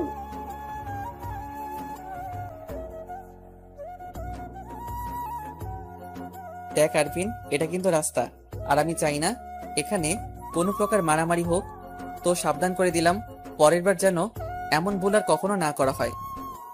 রাস্তা হয়েছে তো কি হয়েছে, এমন সুন্দরী মেয়ের শরীরটা স্পর্শ করার অধিকার কি আমার নেই? আহ, যদি তোমাকে এক রাতের জন্য আমার কাছে পেতাম তাহলে দিল খুশ হয়ে যেত। এবার ওর মাথায় রাগ চেপে গেল, আর আমি যখন রেগে যাই তো নিজেকে কন্ট্রোল করতে পারি না। রাস্তার মাঝখানে ডিভাইডারের লোহার কিছু পড়েছিল, তারপর আমি সেটা দিয়ে তার হাতের কবজি দ্বারা দিলাম বাড়ি দেওয়ার সাথে সাথে সে তার হাত নিয়ে কোঁকাচ্ছে। তারপর তার মাথা বরাবর একটা বাড়ি দিলাম। মাথায় বাড়িটা আসতেই ছিল, কিন্তু সেই জিনিসটাই লোহা হয় তার মাথাটা ফেটে যায়। তারপর তার সাথে থাকা কয়েকজন ভয় পেয়ে যায়, কারণ তাদেরকে একদিন এমন অবস্থা করেছিলাম। শোন, তোরা তোদের বন্ধুকে সোজা হাসপাতালে নিয়ে গিয়ে ট্রিটমেন্ট করবি, আর জ্ঞান ফেরার পর বলবি কোনো সময় যেন কোনো মেয়েকে এইভাবে অসম্মান না করে। যদি আমার চোখে পড়ে বা আমার কানে খবর চাই, তাহলে আজকের কথাটা মনে রাখতে বলিস।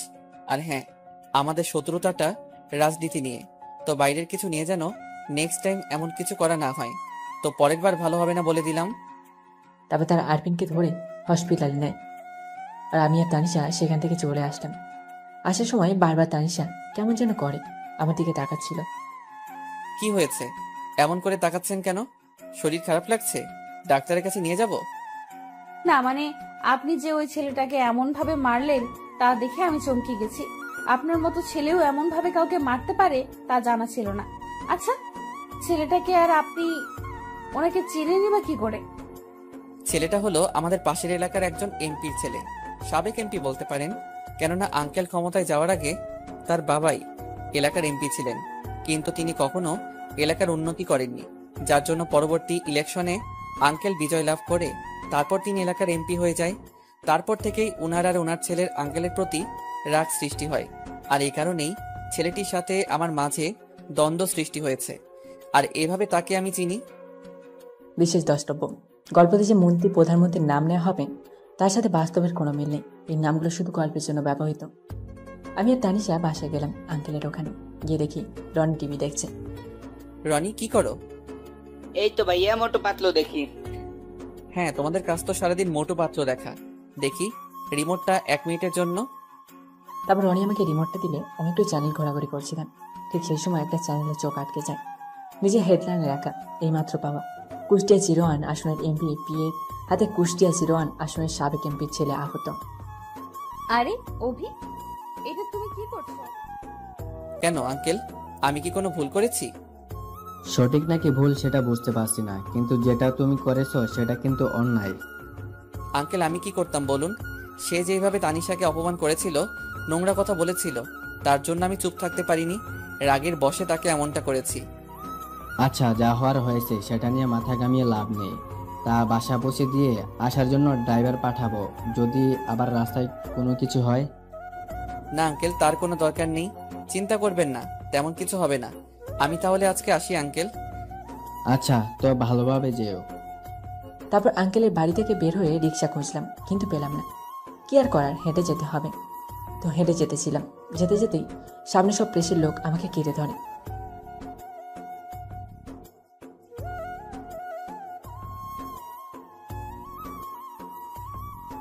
স্যার স্যার, আপনার সাথে কি তার সাথে কোনো ব্যক্তিগত শত্রুতা ছিল যার জন্য আপনাদের মধ্যে ঝামেলা লাগে? স্যার, চুপ করে থাকবে না, প্লিজ বলুন।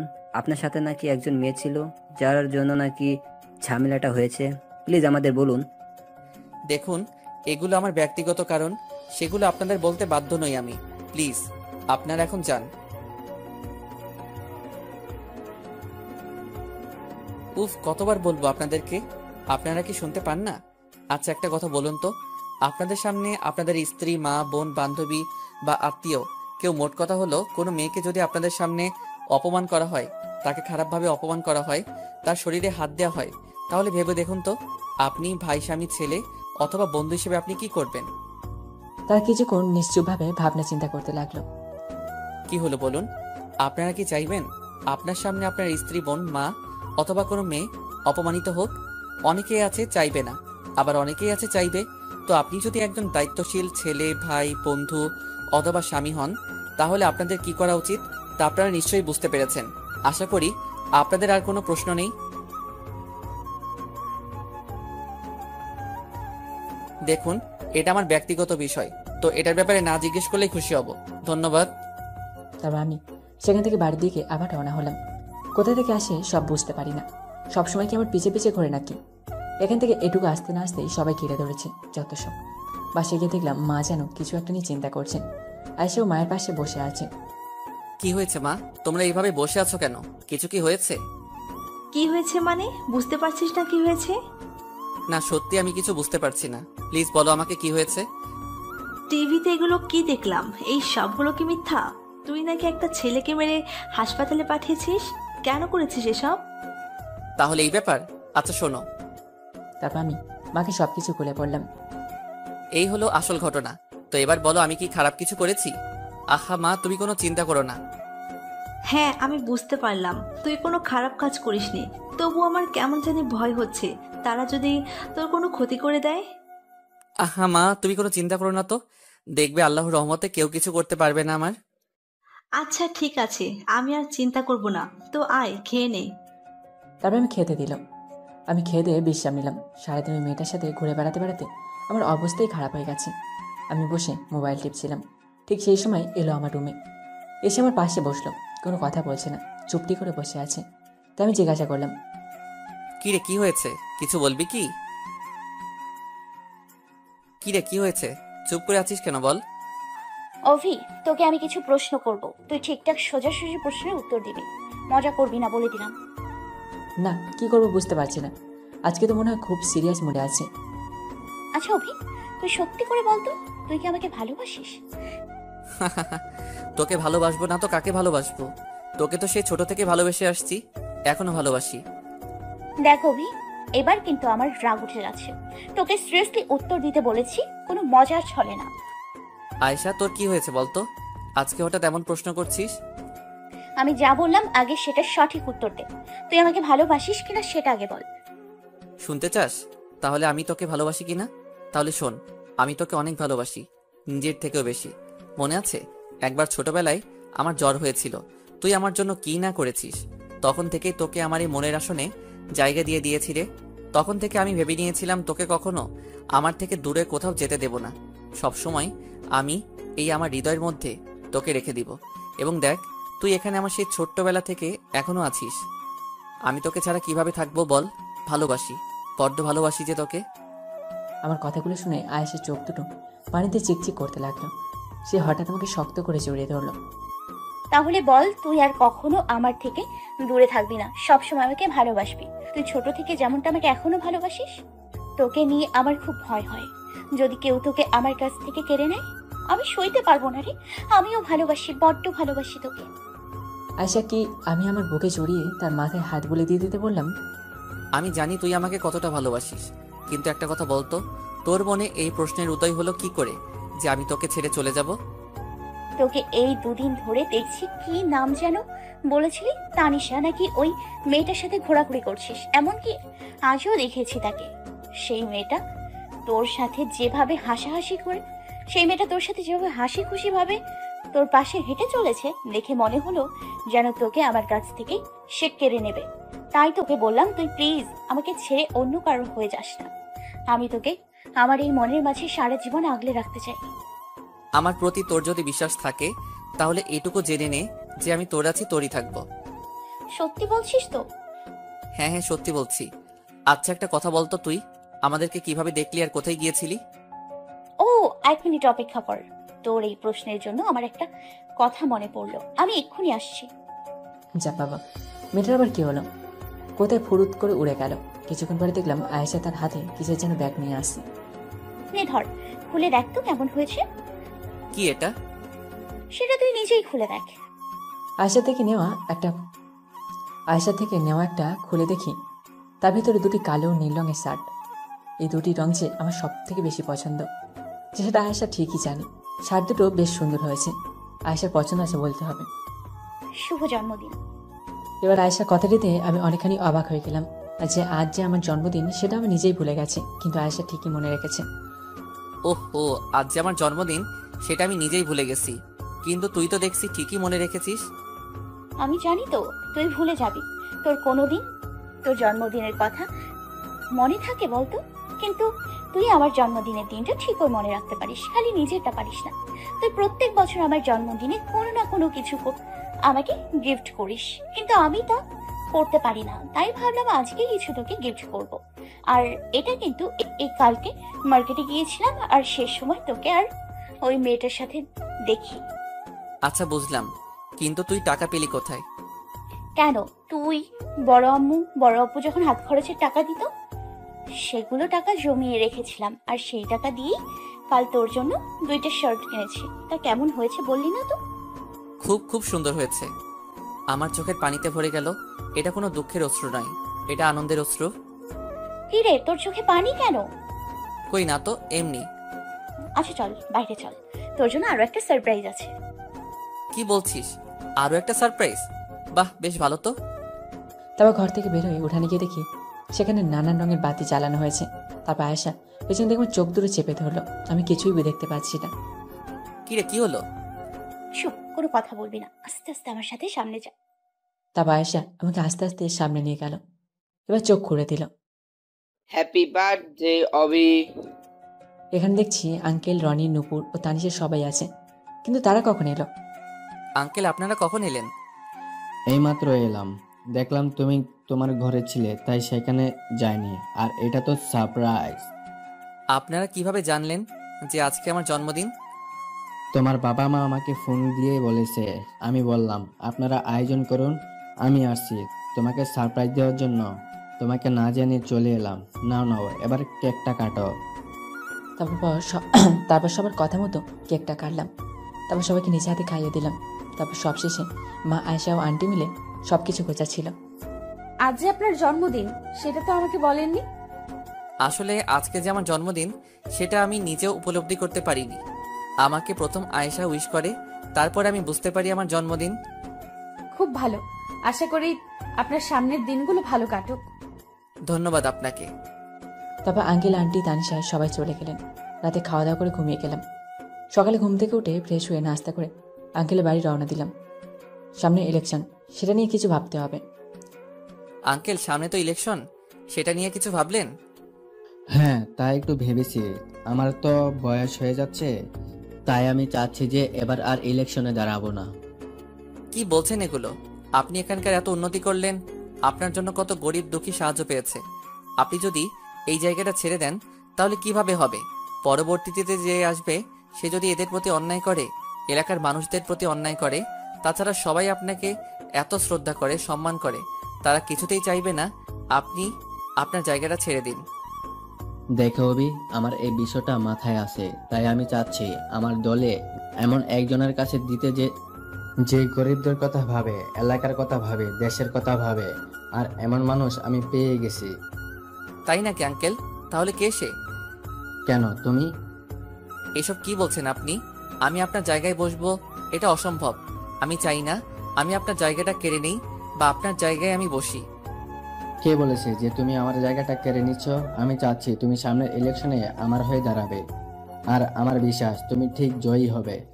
তোমাকে সবাই চিনে, তোমাকে সবাই শ্রদ্ধা করে। তুমি গরিব দুঃখীদের জন্য কি না করেছো, এলাকার জন্য কি করেছো। আশেপাশের কলেজ, স্কুল যেখানে সবসময় মেয়েদের উত্ত্যক্ত করা হয়তো, ইফটিজিং করা হয়তো, সেখানে সকল চিত্র তোমাকে দেখে সবাই ভোট দিবে, দেখে নিও। কিন্তু আঙ্কেল, আমি কি করে?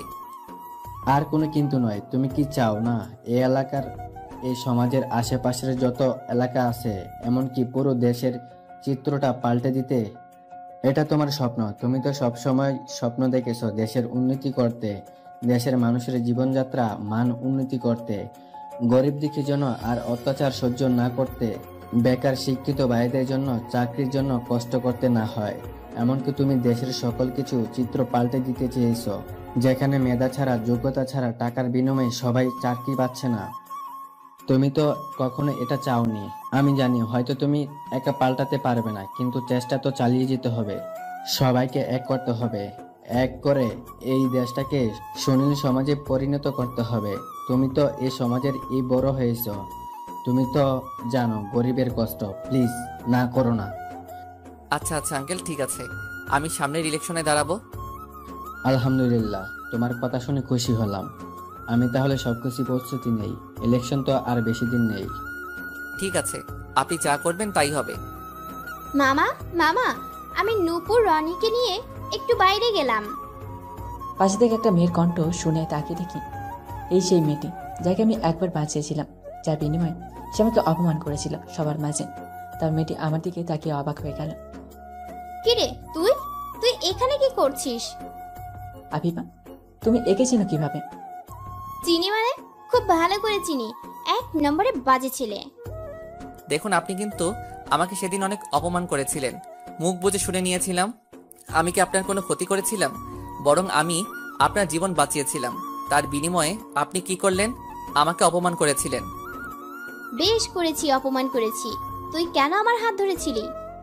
আমি কি আপনার ইচ্ছে করে হাত ধরেছিলাম? আপনাকে বাঁচাতেই তো আপনার হাতটা ধরেছিলাম। আচ্ছা আচ্ছা আফিফা, অবির, তোমরা একটু শান্ত হও। আমাকে সবকিছু খুলে বলো, কি হয়েছে? আর তোমরা একে অপরকে চেনো নাকি, বা কি করে? আঙ্কেল, মনে আছে সেদিনের কথা, যেদিন আমি আপনার কাছে এসেছিলাম চাকরির জন্য? আপনি আমার চাকরিটা দিয়েছিলেন। সেদিন বাসায় ফিরতেছিলাম, ঠিক সেই সময় দেখতে পেলাম একটি মেয়ে ফোনে কথা বলতে বলতে রাস্তার মাঝখানে চলে যাচ্ছিল। সেই সময় তার দিকে পিছন দিক থেকে ফুল স্পিডে একটা ট্রাক ফিরে আসছিল। তাই আর কোনো উপায় না পেয়ে তার হাত ধরে টান দেই, যার কারণে তিনি প্রাণে বেঁচে যান। ঠিক সেই সময়ই আপনার গুণধর ভাগ্নি আমাকে ধন্যবাদ না জানিয়ে উল্টো চড় মারে আর নানাভাবে অপমান করতে থাকে আমি তার হাত স্পর্শ করেছি বলে। আফিফা মামুনি, তুমি ভীষণ অন্যায় করেছ, ওনার কাছে ক্ষমা চাও, বলো সরি। আমি আর কোনো কথা বলতে চাই না, তুমি সরি বলো। ঠিক আছে, সরি। কে জানি কল কর, তারপর আঙ্কেলকে কে জানি কল করলো। তাই তিনি রিসিভ করে কথা বলতে বলতে অন্যদিকে চলে গেলে আর আমি মিটমিটি হাসি তাই দেখে। খুব হাসা হচ্ছে তাই না? দেখে নিব। আচ্ছা, দেখব আপনি কি করতে পারেন। বাসে চলে আসলাম। বাসে এসে গোসল করে দুপুরে খাওয়া খেয়ে একটু বিশ্রাম নিচ্ছিল। সে সময় তানিশা ফোন দেয়। মেয়েটা যে এত বিরক্ত করে তা কি করবো, পরিচয় না হয় ভালো ছিল। আসসালামু আলাইকুম। ওয়ালাইকুম আসসালাম।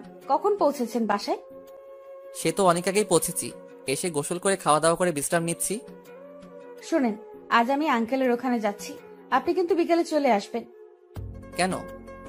কেন আবার, এমনি আসতে বলেছে, আসবেন। আচ্ছা, দেখা যাক। কোনো দেখা দেখি না, আপনাকে আসতেই হবে। আচ্ছা ঠিক আছে, যাব। এবার খুশি? খুশি। এবার বলুন কি করেন। কেন, একটু আগেই তো বললাম বিশ্রাম নিচ্ছি, ভুলে গেলেন ইতিমধ্যে? সরি, ভুলে গিয়েছিলাম। আচ্ছা আপনি বিশ্রাম নিন, আমি ফোন রাখলাম। আর বিকেলে আসছেন, এটা কিন্তু মনে থাকে। সেটার বলতে। তারপর তানিশা ফোনটা রেখে দিল। অমনি আঙ্কেলের ওখানে যেতে ইচ্ছে করছিল না।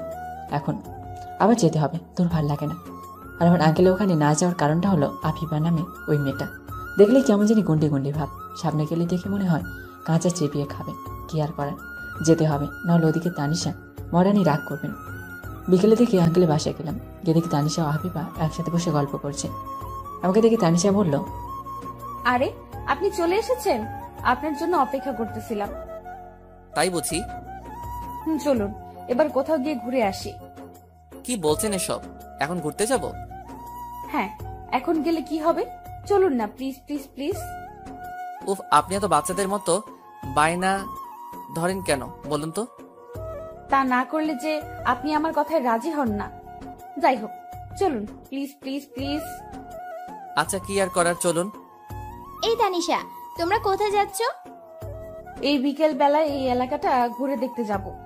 যাবে নাকি আমাদের সাথে? তা গেলে মন্দ হয় না। তাহলে চলো। একটাকে নিয়েই পারি না, আর একটা কপালে ছুটল। তা আবার যে পথ মেজাজি। রাস্তায় আবার কি হয় ঠিক নেই, হাল্লা ভাঁচিয়ে নিও। জানো আপু, এখানকার পরিবেশটা না অনেক সুন্দর। সামনে একটা সুন্দর নদী আছে, চলো ওদিকে যাই, কিন্তু হাঁটতে হবে। ওকে, সমস্যা নেই, আমি হাঁটতে পারবো। বাব্বাহ, জমিদারি মেম সাহেব আবারও হাঁটতেও পারে দেখছি। এই এই, কি বললেন আপনি? মেয়েকে দেখছি তুমি থেকে আপনি বলা শিখে গেছে। যাক, ভালোই হলো। কই, কিছু বলিনি তো। কি বললেন? আমি জমিদারি ম্যাম সাহেব? আমি এই গ্রামের পথ দিয়ে হাঁটতে পারবো না, তাই তো? এরে, সব শুনে ফেলেছে দেখছি। না, আমি আপনাকে ওইসব কিছু বলতে পারি? আপনি তো খুব ভালো, ভদ্র, নম্র ও শান্তশিষ্ট মেয়ে। আপনাকে কিছু বলতে পারি? হয়েছে তেলমারা, সামনের দিকে তাকিয়ে হাঁটুন, না হলে পড়ে যাবেন। হ্যাঁ, হাঁটছি তো। কেমন আছো চাচি? একটি বৃদ্ধ মহিলা রাস্তার পাশে বসেছিল। তাকে বললাম, এদের সবাইকে আমি চিনি, তারাও আমাকে ভালো করে চেনে। জি বাবা, আমি খুব ভালো আছি। তুমি কেমন আছো? আলহামদুলিল্লাহ, আপনাদের দোয়ায় ভালোই আছি। তা কোথাও যাইতেছিলে নাকি? জি চাচি, এদেরকে নিয়ে একটু সামনে যাব, ঘুরিয়ে নিয়ে আসি। ওহ আচ্ছা, এরা কারা? চিনতে পারলাম না তো। চাচি, এরা হলো আসাদ আঙ্কেলের ভাগ্নি ও বন্ধুর মেয়ে। ওহ আচ্ছা বাবা। সে সময় তানিশা আমাকে বলল, অভি, আমার খুব পানির তেষ্টা পেয়েছে, আমাকে কোথাও থেকে পানি এনে খাওয়াতে পারবেন? মেয়ের কথা শোনো, আমার বাড়ির সামনে খাড়াইয়া জিজ্ঞেস করে পানি পাইবো নাকি। তোমরা পানির তৃষ্ণা লাগছে, আমার বাড়ির ভেতর আসো, আমি তোমাদের পানি খাওয়াইতেছি। তারপর তানিশা আমার দিকে তাকালো। আমি বুঝতে পেরেছি সে কি বলতে চাইছে। আমি বললাম, কোনো সমস্যা নেই, চলো। বাবা, আমার বাড়িতে তোমাদের যে পা পড়েছে এটাই আমার কাছে অনেক সৌভাগ্যের। তারপর চাচি আমাদের বসার জন্য 3 জনকে চেয়ার দিলেন, আর সাথে কয়েকটা মিষ্টি ও ঠান্ডা শরবত দিলেন। আরে চাচি, করেছেন কি এগুলো? কেন বাবা, আমি কি কোনো ভুল করছি? না, আপনি কোনো ভুল করেননি। আপনি কেন আবার এগুলো কষ্ট করে আনতে গেলেন? কি যে বলো বাবা, তোমরা এই প্রথম আমার বাড়িতে আসছো, সামান্য এইটুকু তো খেতেই হবে। তারপর চাচির কথায় আর না করলাম না। তারপর দেখতে দেখতে প্রায় সন্ধ্যা হওয়ার অবস্থা। তারপর চাচিকে বিদায় জানিয়ে আমরা নদীর তীরে পৌঁছালাম। সেখানে অনেক মানুষ ঘোরাফেরা করছে। আসলে এই সময়টাই নদীর তীরে মানুষের আনাগোনা বেশি। অভি, অভি প্লিজ, ওদিকে চলেন। ওই যে দেখতে পাচ্ছেন, ওখানে ফুচকা বিক্রি হচ্ছে, আমি খাবো। সন্ধ্যা হয়ে গেল, আর এখন আপনার খাওয়ার ইচ্ছা হয়েছে? ভীষণ ইচ্ছে হয়েছে। প্লিজ চলো না। আপু, তুমি বলো না। তানিশা আপু যখন যাচ্ছে তো চলুন। আচ্ছা ঠিক আছে, চলুন। তারপর ফুচকা দোকানের সামনে তাদের 2 জনকে নিয়ে এলাম। এমন ভাবে ফুচকা আছে যেন কোনোদিন খায়নি। আপনি দাঁড়িয়ে থাকলেন কেন? বসুন, হা করুন, আমি আপনাকে ফুচকা খাইয়ে দিই। তার দরকার নেই, আপনারাই খান। তারপর আরো বেশি কিছুক্ষণ ঘোরাঘুরি করে তানিশা ও আবিবাকে আঙ্কেলের ওখানে পৌঁছে দিয়ে আমি বাড়ি গেলাম। কি রে, আজকে এত দেরি হলো যে? কোথাও গিয়েছিলে নাকি? হ্যাঁ মা, আসলে আঙ্কেলের একটি ভাগ্নি এসেছে, আর তানিশা বায়না করছিল বলে তাদের 2 জনকে নিয়ে নদীর তীরে ঘুরতে নিয়ে গেছিলাম, তাই তো আজকে একটু দেরি হলো। আয়েশার দিকে তাকিয়ে দেখলাম সে তো রেগে চোখ মুখ লাল করে ফেলেছে। জানি না খাবার পর আমার উপর কি দিয়ে ঝড় বইবে। খাবার শেষে ঘরে এসে রেস্ট নিচ্ছিলাম, এবং যে ভয় পাচ্ছিলাম সেটাই হলো। আয়েশা আমার ঘরে এসে জোরে ধাক্কা দিয়ে দরজাটা ভেতর থেকে আটকে দিল। কি রে, পাগল হয়ে গেলি নাকি? কি করছিস এসব? আমাকে আর কিছু বলার সুযোগ না দিয়ে রেগে তেড়ে এসে আমার বিছানায় ফেলে দিয়ে তারপর আমার উপর চেপে বসে, উফ আয়শা, কি করছিস? লাগছে তো আমার। তুই খেয়ে খেয়ে নিজেকে যে মুটকি বানাচ্ছিস, তোর ওজন কি আমি সইতে পারি? কি বলি তুই? আমি মুটকি, তাই না? আমি তো মুটকি হবই। ওই তানিশাই তোর কাছে ভালো। এই কিরে, মন খারাপ করলি নাকি? আরে পাগলি, আমি তো মজা করে বললাম। রাখ তোর মজা, তোর নিজের কাছে রাখ, আমি চললাম। আয়েশা উঠে চলে যেতে না গেলে তার হাতটা ধরে ফেললাম। তুই তো আমার সব, তুই তো আমার হৃদস্পন্দন, তোমাকে ছাড়া কিভাবে আড়াল হয় বলো? রাখ তোর মজা, তোর নিজের কাছে, আমি চললাম। এবার থেকে বল, তুই আমাকে ঘুরতে নিয়ে যাবি, আইসক্রিম খাওয়াবি, ফুচকা খাওয়াবি। আচ্ছা বাবা, আচ্ছা, এবার থেকে তোকে আমি ঘুরতে নিয়ে যাব। আচ্ছা চল, আব্বু আম্মুর কাছে যাই, তাদের কিছু বলার ছিল আমার। আব্বু আম্মু, তোমাদের কিছু জরুরি কথা বলার আছে। কি জরুরি কথা? জানোই তো সামনে ইলেকশন, এবার আঙ্কেল নাকি তার আসন ছেড়ে দিবে। কি বলিস? কে সব এমপি সাহেবের এমন কাজ করতে যাচ্ছেন? কেন, তিনি যদি তার আসন ছেড়ে দেন তাহলে তো আমাদের মতন গরিবের মানুষের সাথে দাঁড়াবে কে? হ্যাঁ, সেই আসাদ আঙ্কেল একটি কাজ করেছে। কি কাজ করছে? আসাদ আঙ্কেল চান আমি এবার তার বদলে ইলেকশনে দাঁড়াই। তুই দাঁড়াবি? হ্যাঁ বাবা, প্লিজ না করো না। তিনি আমাকে এই জায়গাটা যোগ্য হিসেবে মনে করেছেন কিসের জন্য জানো? কারণ সবাই আমাকে ভালোবাসে বলে, আমার প্রতি সবার আস্থা আছে বলে, আর তিনি চাননি তার জায়গায় অন্য কেউ বসুক, কেননা সবাই তো আর আসাদ আঙ্কেলের মতো ভালো মানুষ না। অনেক বোঝানোর পর বাবা মা এই ইলেকশনের জন্য রাজি হলেন। কদিন ধরে খুব ব্যস্ততার মাঝে দিন কাটাচ্ছি। এখানে ওখানে অনেক জায়গায় যেতে হচ্ছে। আস্তে আস্তে ভোটের দিন ঘনিয়ে এলো। ভোটের আগের দিন আমি আর আমাদের দলের সাথীরা প্রচারণা শেষ করে যে যার মতো বাড়ি ফিরছিলাম। বারে, এবার আবার তাহলে আশাদের জায়গায় তুই ভোটে দাঁড়াচ্ছিস? বাহ, বেশ ভালো তো। কেন, দাঁড়ালি কি তোদের সমস্যা? হয়তো সমস্যা থাকতে পারে, কারণ তোরা তোর গরিবের ধন আত্মসাৎ করতে পারছিস না, তাই তো? অভি, মুখ সামলে কথা বলে দিলাম। কারা গরিবের ধন আত্মসাৎ করছে? আমাদের সময় তারা অনেক উপকৃত হয়েছে। তাই নাকি? তা তো গরিবদের মধ্যেই দেখা যাচ্ছে। এত কথা বাড়িয়ে লাভ নেই, কালকে হবে এর আসল খেলা, দেখা যাবে। তারপর আমরা সেখান থেকে চলে এলাম। পরবর্তী দিনে ভোটের আয়োজন সবকিছু শুরু হলো। আমি আমাদের দলের লোকদের বলে দিলাম, আপনারা সবসময় সব দিকে খেয়াল রাখবেন, কোথাও যেন অন্যায় না হয়। তাদের উপরে আমার কোনো প্রকার বিশ্বাস নেই। শত্রুদের দুর্বল ভাবাটা এটা অন্যায়, আর চাই না কেউ অন্যায়ের পথে ধাবিত হোক। আপনারা সবাই সব দিক দিয়ে সজাগ থাকবেন। জি ভাইয়া। তারপর তারা যে যার মতো চলে গেল। আমি সেখানে বসে রইলাম। কিছুক্ষণ পরে আজকে আমার আঙ্কেল কাছে আসলেন। কি অভি, তোমাকে আনসাপ দেখাচ্ছে কেন? না আঙ্কেল, ওই একটু আর কি। তুমি কোনো চিন্তা করো না, আল্লাহর রহমতে দেখবে তুমি জয়ী হবে। নার্ভাস হওয়ার কোনো চিন্তা নেই। আর তুমি যদি নার্ভাস হও তাহলে তোমার দলের লোকজনের কি অবস্থা হবে ভেবে দেখেছ? তোমাকে সবসময় শক্ত থাকতে হবে। তুমি তো সবসময় এমনটাই ছিলে।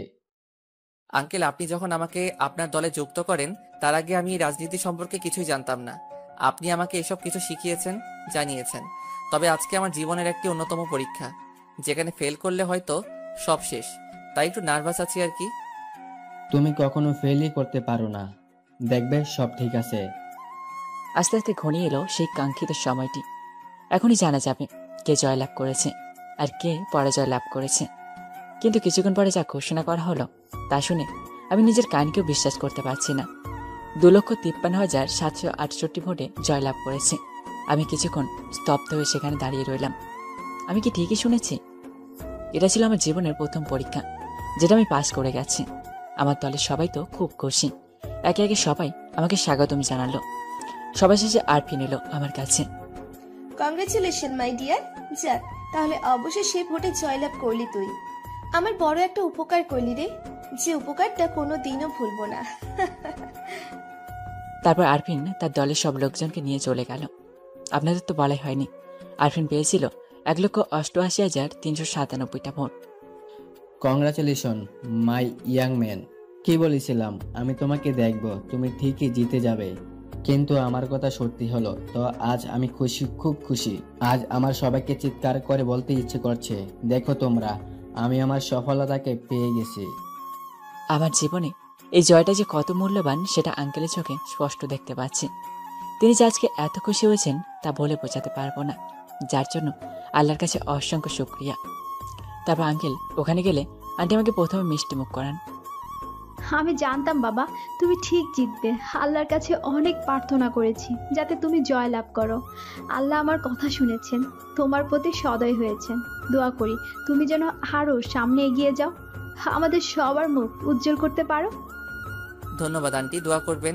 এখন তো আমার আরো বিশাল দায়িত্ব, সেগুলো যেন আমি সততা ও নিষ্ঠার সাথে পালন করতে পারি। তোমার উপর আমাদের সব সময় দোয়া রইল। তারপর আমি আমার দলের লোকজনের কাছে গেলাম। সত্যি বলতে তারা যদি পাশে না থাকতো তাহলে হয়তো আমরা কখনোই সফলতা লাভ করতে পারতাম না। আমার এই সফলতার ভাগিদার এরা সবাই। আজ আমি তোমাদের উপর খুব খুশি। বলো তোমরা কি চাও? ভাইয়া, আমরা আপনার কাছে বড় কিছু চাই না।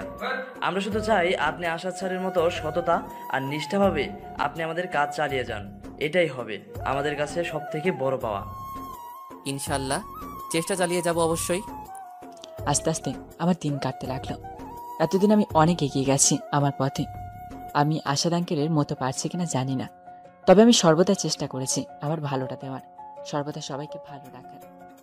বাড়ি যাচ্ছিলাম, ঠিক সেই সময় আফিফা ফোন দেয়। আপনাদের তো বলা হয়নি, আফিফা আর আমার সম্পর্কটা আগের মতো নেই, এখন আমরা বন্ধুর মতো। অভি, তুমি কোথায়? কেন, কি হয়েছে? কাজ শেষে বাড়ি ফিরছি।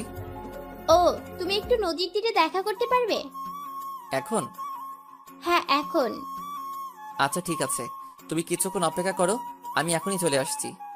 তারপর আবিবার কথা মতো নদীর তীরে গেলাম। গিয়ে দেখি আবিবা আমার জন্য আগে থেকে অপেক্ষা করছে। কখন এসেছো তুমি? কিছুক্ষণ হলো। তা কিসের জন্য ডাকলে? তোমাকে একটা কথা অনেকদিন ধরে বলবো বলবো ভাবছিলাম, কিন্তু বলতে পারিনি, তাই আজকে সে কথাটা বলতে চাচ্ছি। তা বলো, কি এমন কথা যার জন্য আমাকে জরুরি এখানে ডাকলে? আমি তোমাকে ভালোবাসি অভি। আবিবার কথা শুনে আমি অবাক হয়ে গেলাম। কি বলছে কি সে? কি বলছো কি তুমি? তোমার মাথা ঠিক আছে তো? হ্যাঁ, আমার মাথা একদম ঠিক আছে। আমি সুস্থ মাথায় তোমাকে ভেবে চিন্তে কথাটা বলছি।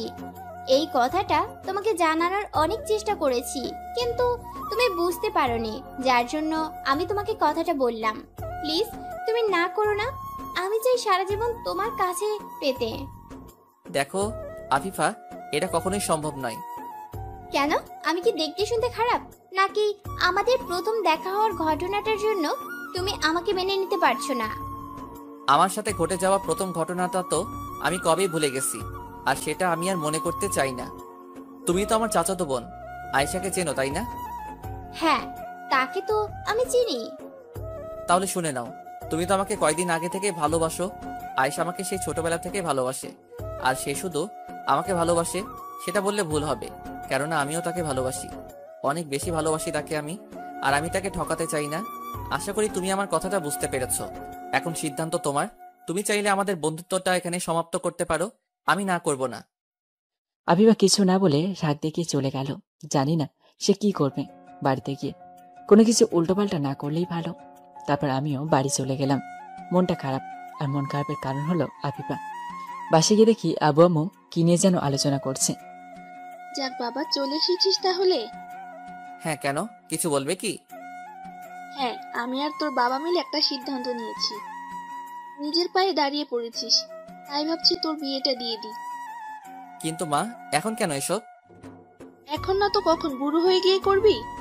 আর পাত্রী যদি বাড়ির ভেতরেই কেউ একজন হয়, তাহলে আর দেরি কিসের? কি বলছো তুমি মা? এমন ভাবে কথা বলছিস যেন তুই কিছুই জানিস না। চিন্তা করিস না, আয়েশা আমাদের সবকিছু বলেছে, তাই আমরা সিদ্ধান্ত নিয়েছি ওর আর আয়েশার বিয়েটা দিয়ে দিব। বাড়ির মেয়ে বাড়িতেই থাকবে। আয়শা দেখছি দরজা আড়াল থেকে উকি মারছে। মায়ের কথা শুনে সে কিছুটা লজ্জা পেল, তা আমি ঠিকই দেখতে পেরেছি।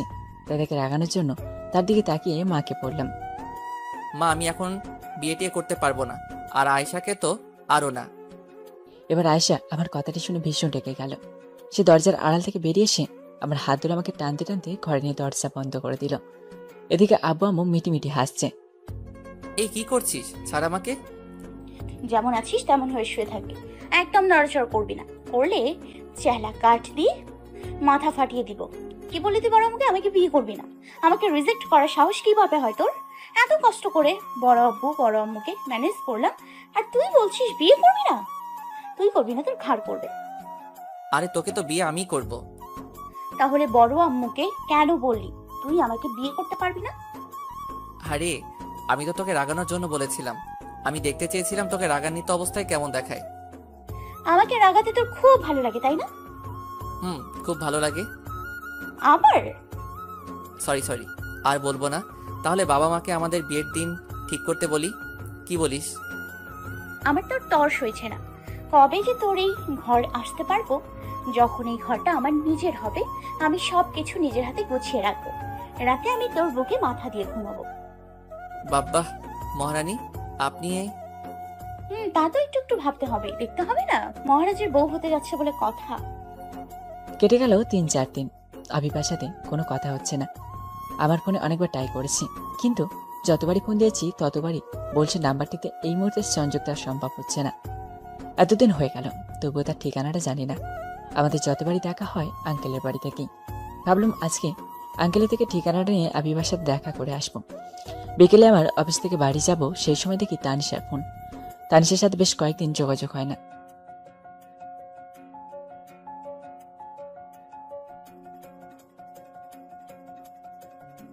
না, আমি তোমাকে ইচ্ছে করে যোগাযোগ করিনি। আজ একজনকে আমার মনের কথাটা জানাবো। ও তাই নাকি? তা কে সে? সেটা তুমি নদীর পাড়ে আসলেই বুঝতে পারবে। এখনই চলে আসো, আমি তোমার জন্য অপেক্ষায় আছি।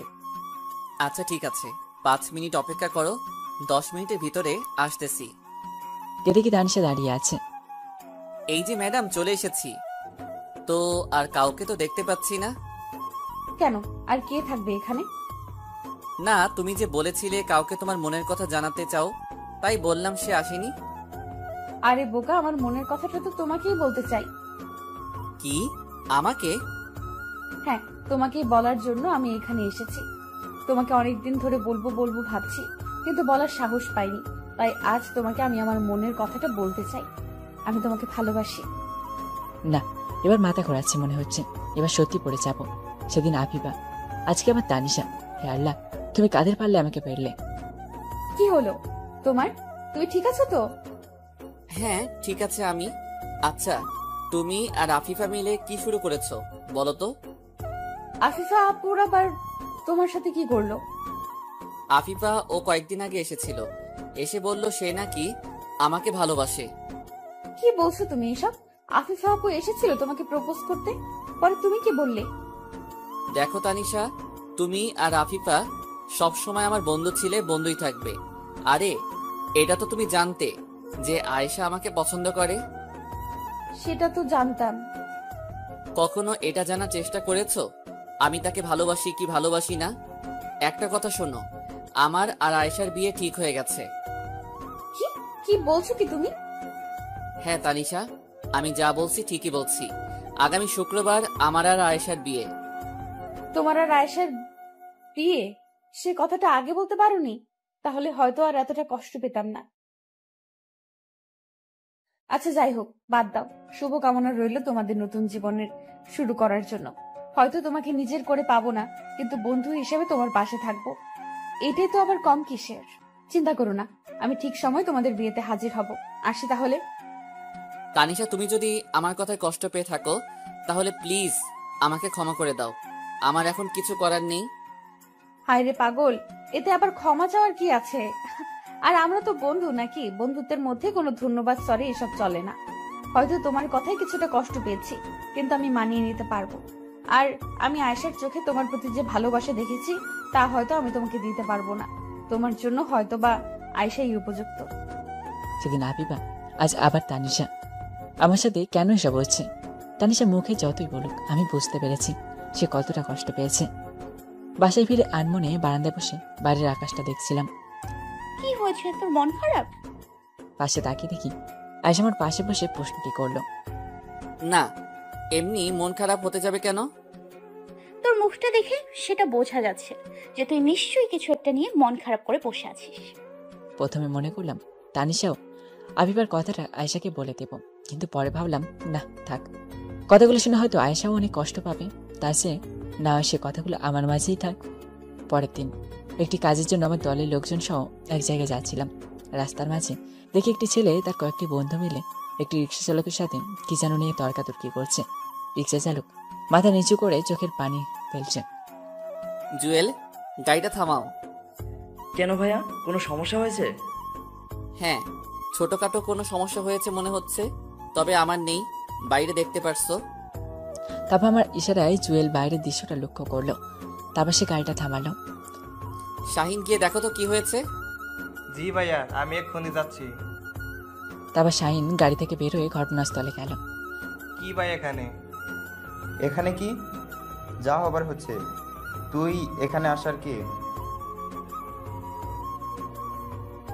বলবো না, তুই কি করবি?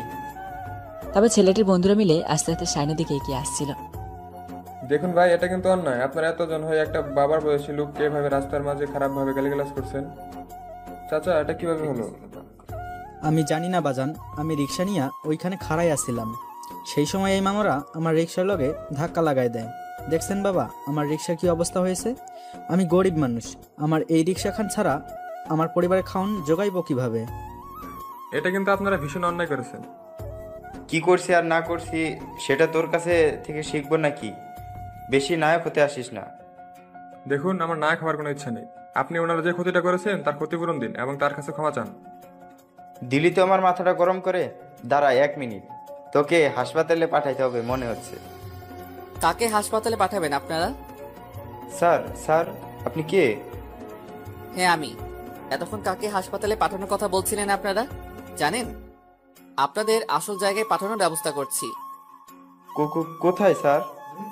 Police station. না স্যার, দয়া করে আমাদের পুলিশের হাতে দিবেন না। না জেনে অনেক বড় ভুল করে ফেলেছি, ক্ষমা চাচ্ছি আপনার কাছে। আমার কাছে ক্ষমা চাইবে কোনো লাভ নেই। যদি চাচা আমাকে ক্ষমা না করে তাহলে আমার কাছেও ক্ষমা পাবেন না। আপনারা আগে ওনার কাছে ক্ষমা চান। আপনারা আর যে ক্ষতিটা করেছেন তার ক্ষতিপূরণ তাকে দিন। মামা, এই নিন টাকাটা রাখুন। আপনার রিক্সার যে ক্ষতি হয়েছে তা এই টাকাটা দিয়ে সারিয়ে নিন। প্লিজ আমাদের ক্ষমা করে দিন, নইলে আমাদের জেলে যেতে হবে। আচ্ছা আচ্ছা ঠিক আছে বাবা, তোমাকে ক্ষমা কইরা দিলাম। ঘটনা ঘটেছিল ঠিক একটি মোড়ের উপর। এখানে ট্রাফিক পুলিশ থাকার কথা, কিন্তু তারা কোথায়? অবস্থাটা ভালোভাবে পর্যবেক্ষণ করতে হচ্ছে দেখছি। তারপর যেখানে ট্রাফিক পুলিশ থাকে সেই স্থানটিতে গেলাম। কে দেখি সেখানকার ট্রাফিক পুলিশ পড়ে পড়ে ঘুমাচ্ছে। এই হলো আমাদের দেশের আইন শৃঙ্খলতা বাহিনীর অবস্থা। স্যার আপনি? আসসালামু আলাইকুম। ওয়ালাইকুম আসসালাম। কি করছিলেন আপনি এতক্ষণ? না মানে স্যার, দেখুন, আমি আপনার কোনো কৈফিয়ত শুনতে চাই না। আপনাদের সামনেই 4 জন ছেলে একটি বৃদ্ধ রিক্সা চালককে এইভাবে হেনস্থা করছে, অপমান করছেন। আপনারা কি করছেন? এটা কি আপনাদের ডিউটির মধ্যে পড়ে? রাস্তাঘাটে কোনো বিপদ আপদের জন্য সব সময় আপনারা আছেন, কিন্তু আপনারা যদি এভাবে আপনাদের দায়িত্ব পালন করেন তাহলে রাস্তাঘাটের অবস্থাগুলো কি হবে বুঝতে পেরেছেন? এভাবে যদি ডিউটি করতে থাকেন তাহলে এমনভাবে গরিবদের সবসময় লাঞ্ছনা করা হবে। সেটা কি আপনারা চেয়ে দেখবেন? এটা কি আপনাদের ডিউটি? অনেক বড় ভুল হয়ে গেছে, প্লিজ ক্ষমা করে দিন। সত্যি বলছি, আর কোনোদিন এমন ভুল করব না। এখন থেকে দায়িত্বশীলভাবে আমি আমার দায়িত্বটা পালন করব। মনে থাকবে তো? তারপর সেখান থেকে চলে গেলাম আমার কাজটিতে। মন্ত্রী সাহেব আমাদের দেখা করতে বলেছিলেন। আমি নতুন এমপি পদে দায়িত্ব নিয়েছি, সেজন্য কিছু আলোচনা করার জন্য ডেকেছিলেন, যেন আমি সবসময় দায়িত্বশীল মানুষ হয়ে কাজ করি। বাড়ি গেলাম।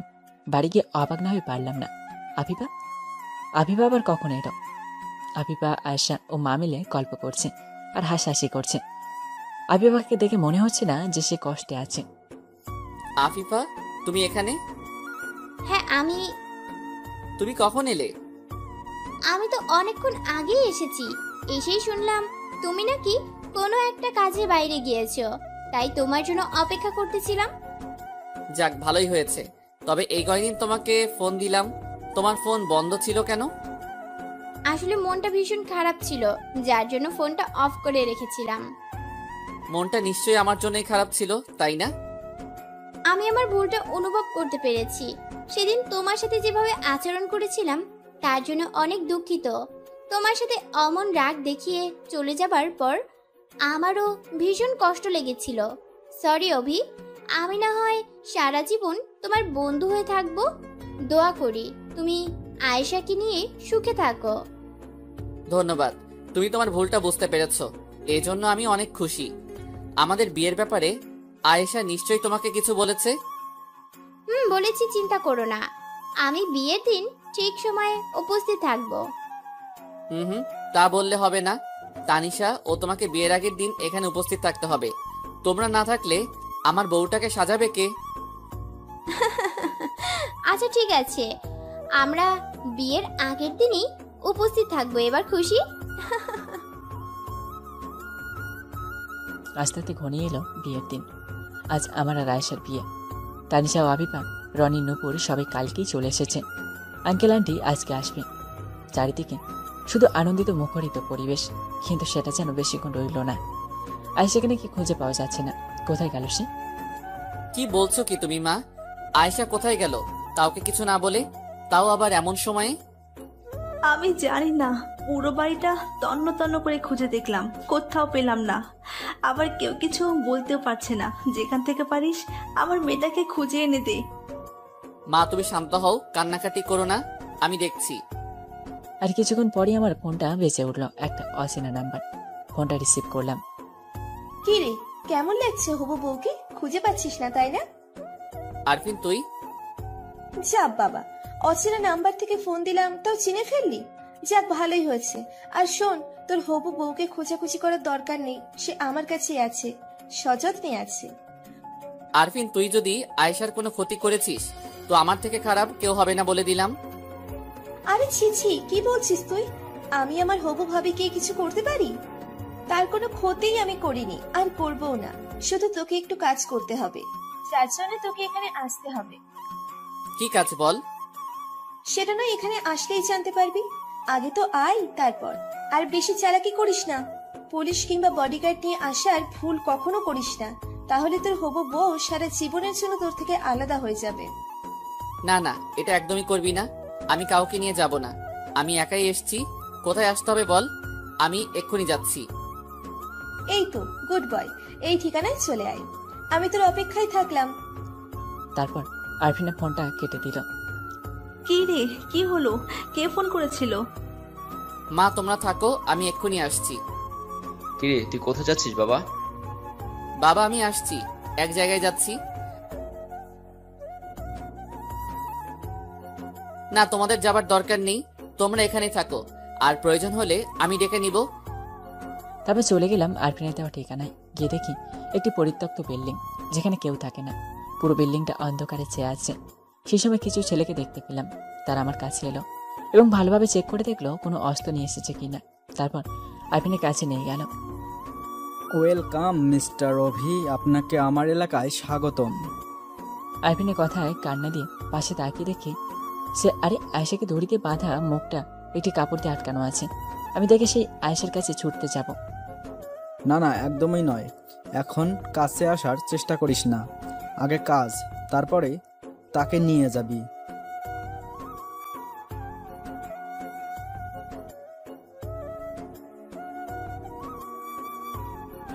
অভি, অভি তুই এসছিস? প্লিজ আমাকে এখান থেকে নিয়ে যা। হ্যাঁ হ্যাঁ, আমি তোকে যত দ্রুত সম্ভব এখান থেকে নিয়ে যাব। বল আরফিন, আমাকে কি করতে হবে? তোকে বেশি কিছু করতে হবে না, তুই শুধু তোর জায়গা থেকে পদত্যাগ করবি। আর এই নে তার কিছু কাগজ, এইগুলোতে সাইন করে দে। না অভি, এগুলোতে তুমি কিছুতেই স্বাক্ষর করো না। তুমি তোমার দেশের কথা ভেবে গরিব মানুষের কথা ভাবো। তুমি যদি পদত্যাগ করো তাহলে তাদের কি অবস্থা হবে ভেবে দেখেছো? প্লিজ। আমি যে কাজটিতে স্বাক্ষর করতে যাবো ঠিক সেই সময় গোলাগুলি শব্দ হয়। এগুলো কি হচ্ছে অভি? তুই আমার সাথে এভাবে গেম খেললি? কেন, এতে অন্যায়ের কি আছে? তুই আমার সাথে কতবার কি করতে গেছিস সেগুলো আমি সবকিছুই মনে রেখেছি। আর আমি জানতাম তুই এটা এমনই একটা কাজ করাবি যার জন্য আমি সবকিছু প্রস্তুতি নিয়ে রেখেছি। তুই কিন্তু এটা ঠিক করলি না, বলে দিলাম। তারপর আরফিন তার দলবল নিয়ে পালাতে চেষ্টা করলো, কিন্তু পুলিশ তাদেরকে ধরে ফেলে। শুধু আরফিন আর দু একজন তার সাথে পালাতে সক্ষম হয়। আমি আরফিনকে ধরার জন্য যেতে পারলাম না। এখানে আয়েশার এই অবস্থা, তাকে ছাড়া কিভাবে তার পিছু ধাওয়া করব? তাই পুলিশরা গেলেন তাদের ধরতে। এদিকে আমি আয়েশাকে নিয়ে বাড়ি থেকে রওনা হলাম। আয়েশা আমাকে জড়িয়ে ধরে কেঁদে দিল। তুই যদি এখানে না আসতি তাহলে হয়তো আর ফিরে পেতি না। চুপ, একদম চুপ, আর এই কথা মুখে আনবি না। তুই কেন আসতে গেলি? যদি ওরা তোর কোনো ক্ষতি করে দিত? তোকে এত বড় বিপদে রেখে কিভাবে আমি চুপ করে থাকতে পারি বল? তোকে ছাড়া যে আমি অচল, তোকে কিছুতেই হারাতে দিতে পারি না আমি, সেটা যত বড়ই বিপদ হোক। আচ্ছা তুই বলতো, তোকে কিভাবে ওরা নিয়ে গেল বাড়িতে এত মানুষ থাকতে? আমাকে সাজিয়ে রেডি করে যখন তানিশা আপু বাইরে গেল, তখন আমার ফোনে একটি অচেনা নাম্বার থেকে ফোন আসে। আর আমি রিসিভ করলে বলে, তোর নাকি খুব বিপদ, আমাকে তাড়াতাড়ি যেতে বলে এবং বাড়ির কাউকে যেন না জানায় সেটা বারণ করেছে। তারপর সবার চোখকে ফাঁকি দিয়ে বাড়ি থেকে বের হয়ে আসি। তারপর একটি অটোতে উঠি। প্রথমে আমি চিনতে পারিনি, তারপর তার ফোনের কথোপকথনে বুঝতে পারলাম এটা তাদেরই লোক, কিন্তু আমি নামতে চাইলে ব্যর্থ হই। তারপর সে লোকটি আমাকে এখানে নিয়ে আসে। তারপর আমাকে কি যেন একটা স্প্রে মারে। তারপর আমি আর কিছুই জানি না। যখন চোখ খুলি তখন তোকে সামনে দেখতে পাই। তুই কি পাগল? তুই যাচাই করে নিবি না অচেনা লোকটি সত্যি বলছে না মিথ্যা? আরে আমার যদি বিপদই হতো তাহলে সে কেন বাড়ির সবাইকে জানাতে নিষেধ করবে? এটা তোর ভাবা উচিত ছিল।